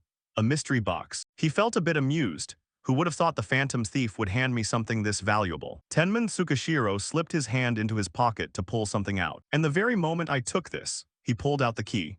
The key he got from Hiroki Gondo's office had reacted, a magic crystal-inlaid key. Curiosity welled up inside him, wonder what's inside. A brilliant crimson glow burst forth the moment the box snapped open. Tenman Tsukashiro was quite surprised. A potion. The system provided the item description. Name, Unicorn's Blood Tears effect. When used on an item, it awakens the hidden power within that item. This potion. Tenman Tsukashiro remembered. The growth-type item once used by a Legion commander, the Ring of Defense. He was slightly surprised. Right now it's sealed and can't unleash its true power, but Tenman Tsukashiro dropped a single bead of potion onto the ring. "I've finally obtained the item that can unlock its true potential." The system displayed. Target item has regained its true form. The seal on the unique item Ring of Defense is being undone. Tenman Tsukashiro held it in his hand with delight. Obtained ultra-rare item, Ring of Invincibility growth type. Scene shifts to a luxury high-rise apartment, where Yuna yelled, "Hey sis." Shuriken just couldn't stop laughing over Yuna getting rejected. Yuna complained embarrassedly, "Why hasn't he texted me yet? He was clearly the one who asked for my number first." Shuriken deduced, "You said he predicted the abnormal gate and even cleared it all by himself, right?" She confirmed. "If he hadn't been there, the rest of us definitely wouldn't have made it out alive." Shuriken found it hard to believe. "Is that so?" Inwardly, Yuna thought, "To be honest, I almost died, but if I tell her that, she'll completely freak out. She's already way too overprotective of me as it is." Her eyes dimmed slightly. Suddenly, Shuriken asked, "You know the guild is holding a hunter selection exam in a week, right?" "Yeah." She asked curiously, "Why don't you give him a call?" Yuna gasped, "What?" Shuriken sat up and tied her hair back. "I'll cover the meal. Why don't you guys all get together for dinner?" Yuna flushed with embarrassment and protested. "No way, I'm definitely not calling him. How could you even suggest that?" Shuriken revealed her true goal. "I'm planning to recruit him for our guild." Scene shifts to the streets outside, where Tenman Tsukashiro looked around as he walked. This place hasn't changed a bit. Yeah, everything is still exactly the same as before. He pulled out his phone to check his notifications. Tenman Tsukashiro was stunned. Sengoku had sent the payment, bank deposit of 12 million yen. 12 million yen, combined with the dungeon clear reward and the sale of mana crystals, this was the first time in his hunter career that he'd made this much cash. With that thought, he sighed again, but to get a decent set of gear around here, this is still a drop in the bucket. Alright, let's wander around and see what's what. Suddenly, the sound of an argument caught Tenman Tsukashiro's attention.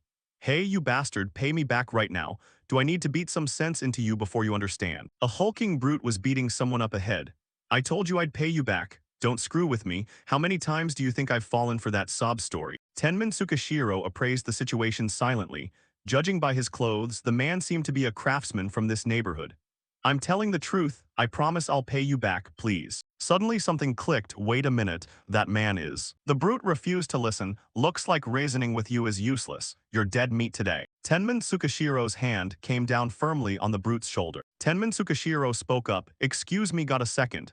The guy turned his head and snapped insolently, who the hell are you, his buddy? With that, he delivered a punch that sent the thug flying. The thug crashed directly into a statue. Tenman Tsukashiro crouched down and greeted, it's an honor to meet you. The young man asked in confusion, you know who I am?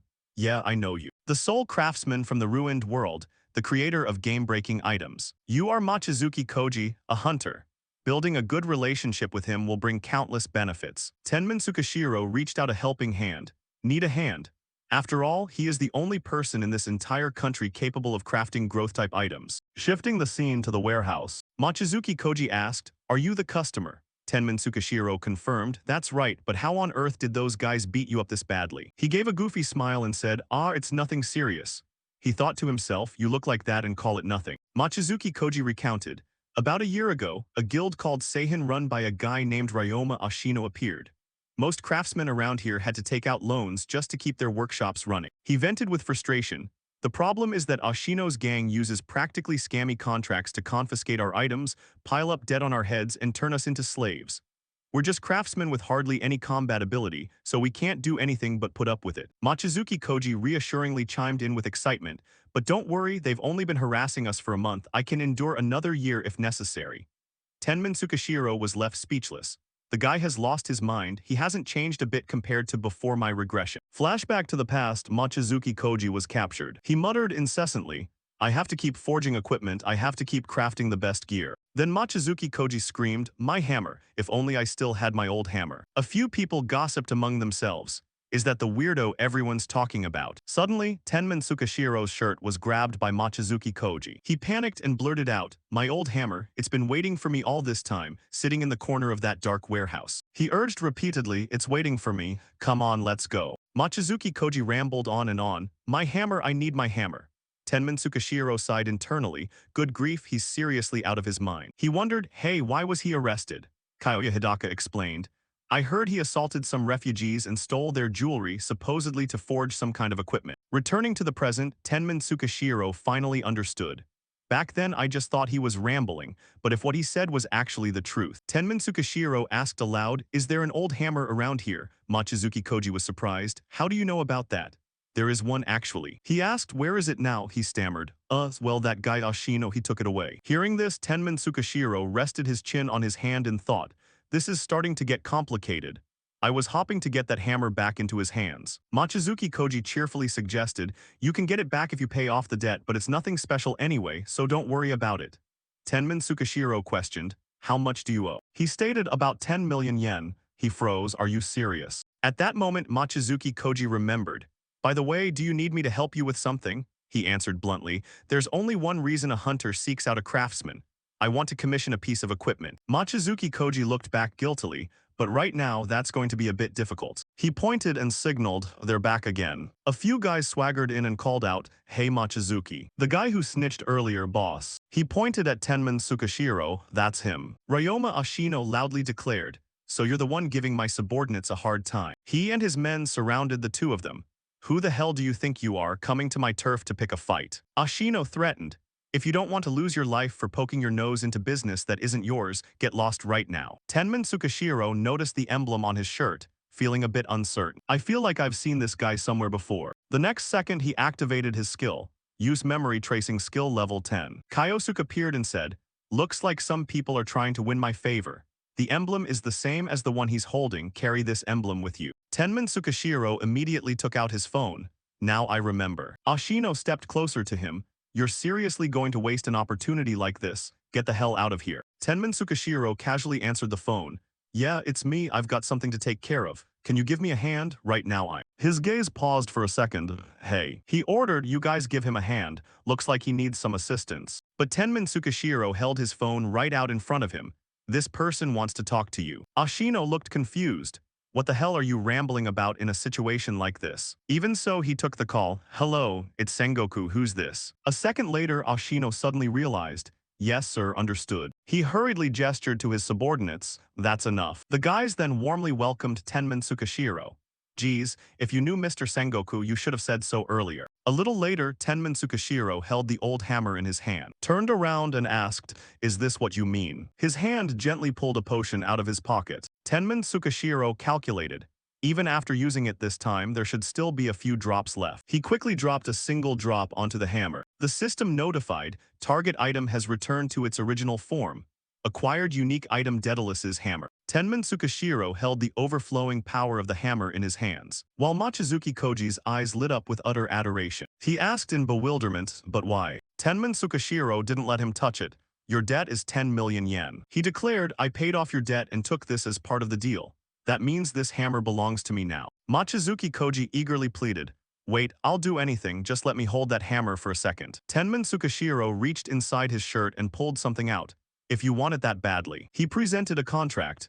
How about signing the contract and officially working under me? The contract was quickly snatched away by Mochizuki Koji, who hurriedly signed it, and then grabbed the hammer from Tenman Tsukishiro's hands as fast as lightning. Mochizuki Koji excitedly tapped it a few times, while the other guy standing nearby reminded him, don't forget our contract either, Mochizuki. He warned, now that you've got your tools back, it means you also have to forge the weapons we ordered. The hammer slowly lowered. Ashino asked confusedly, what's this now, get to work already? Mochizuki Koji demanded, at the very least I need an S-rank magic stone and it has to be a pretty big one.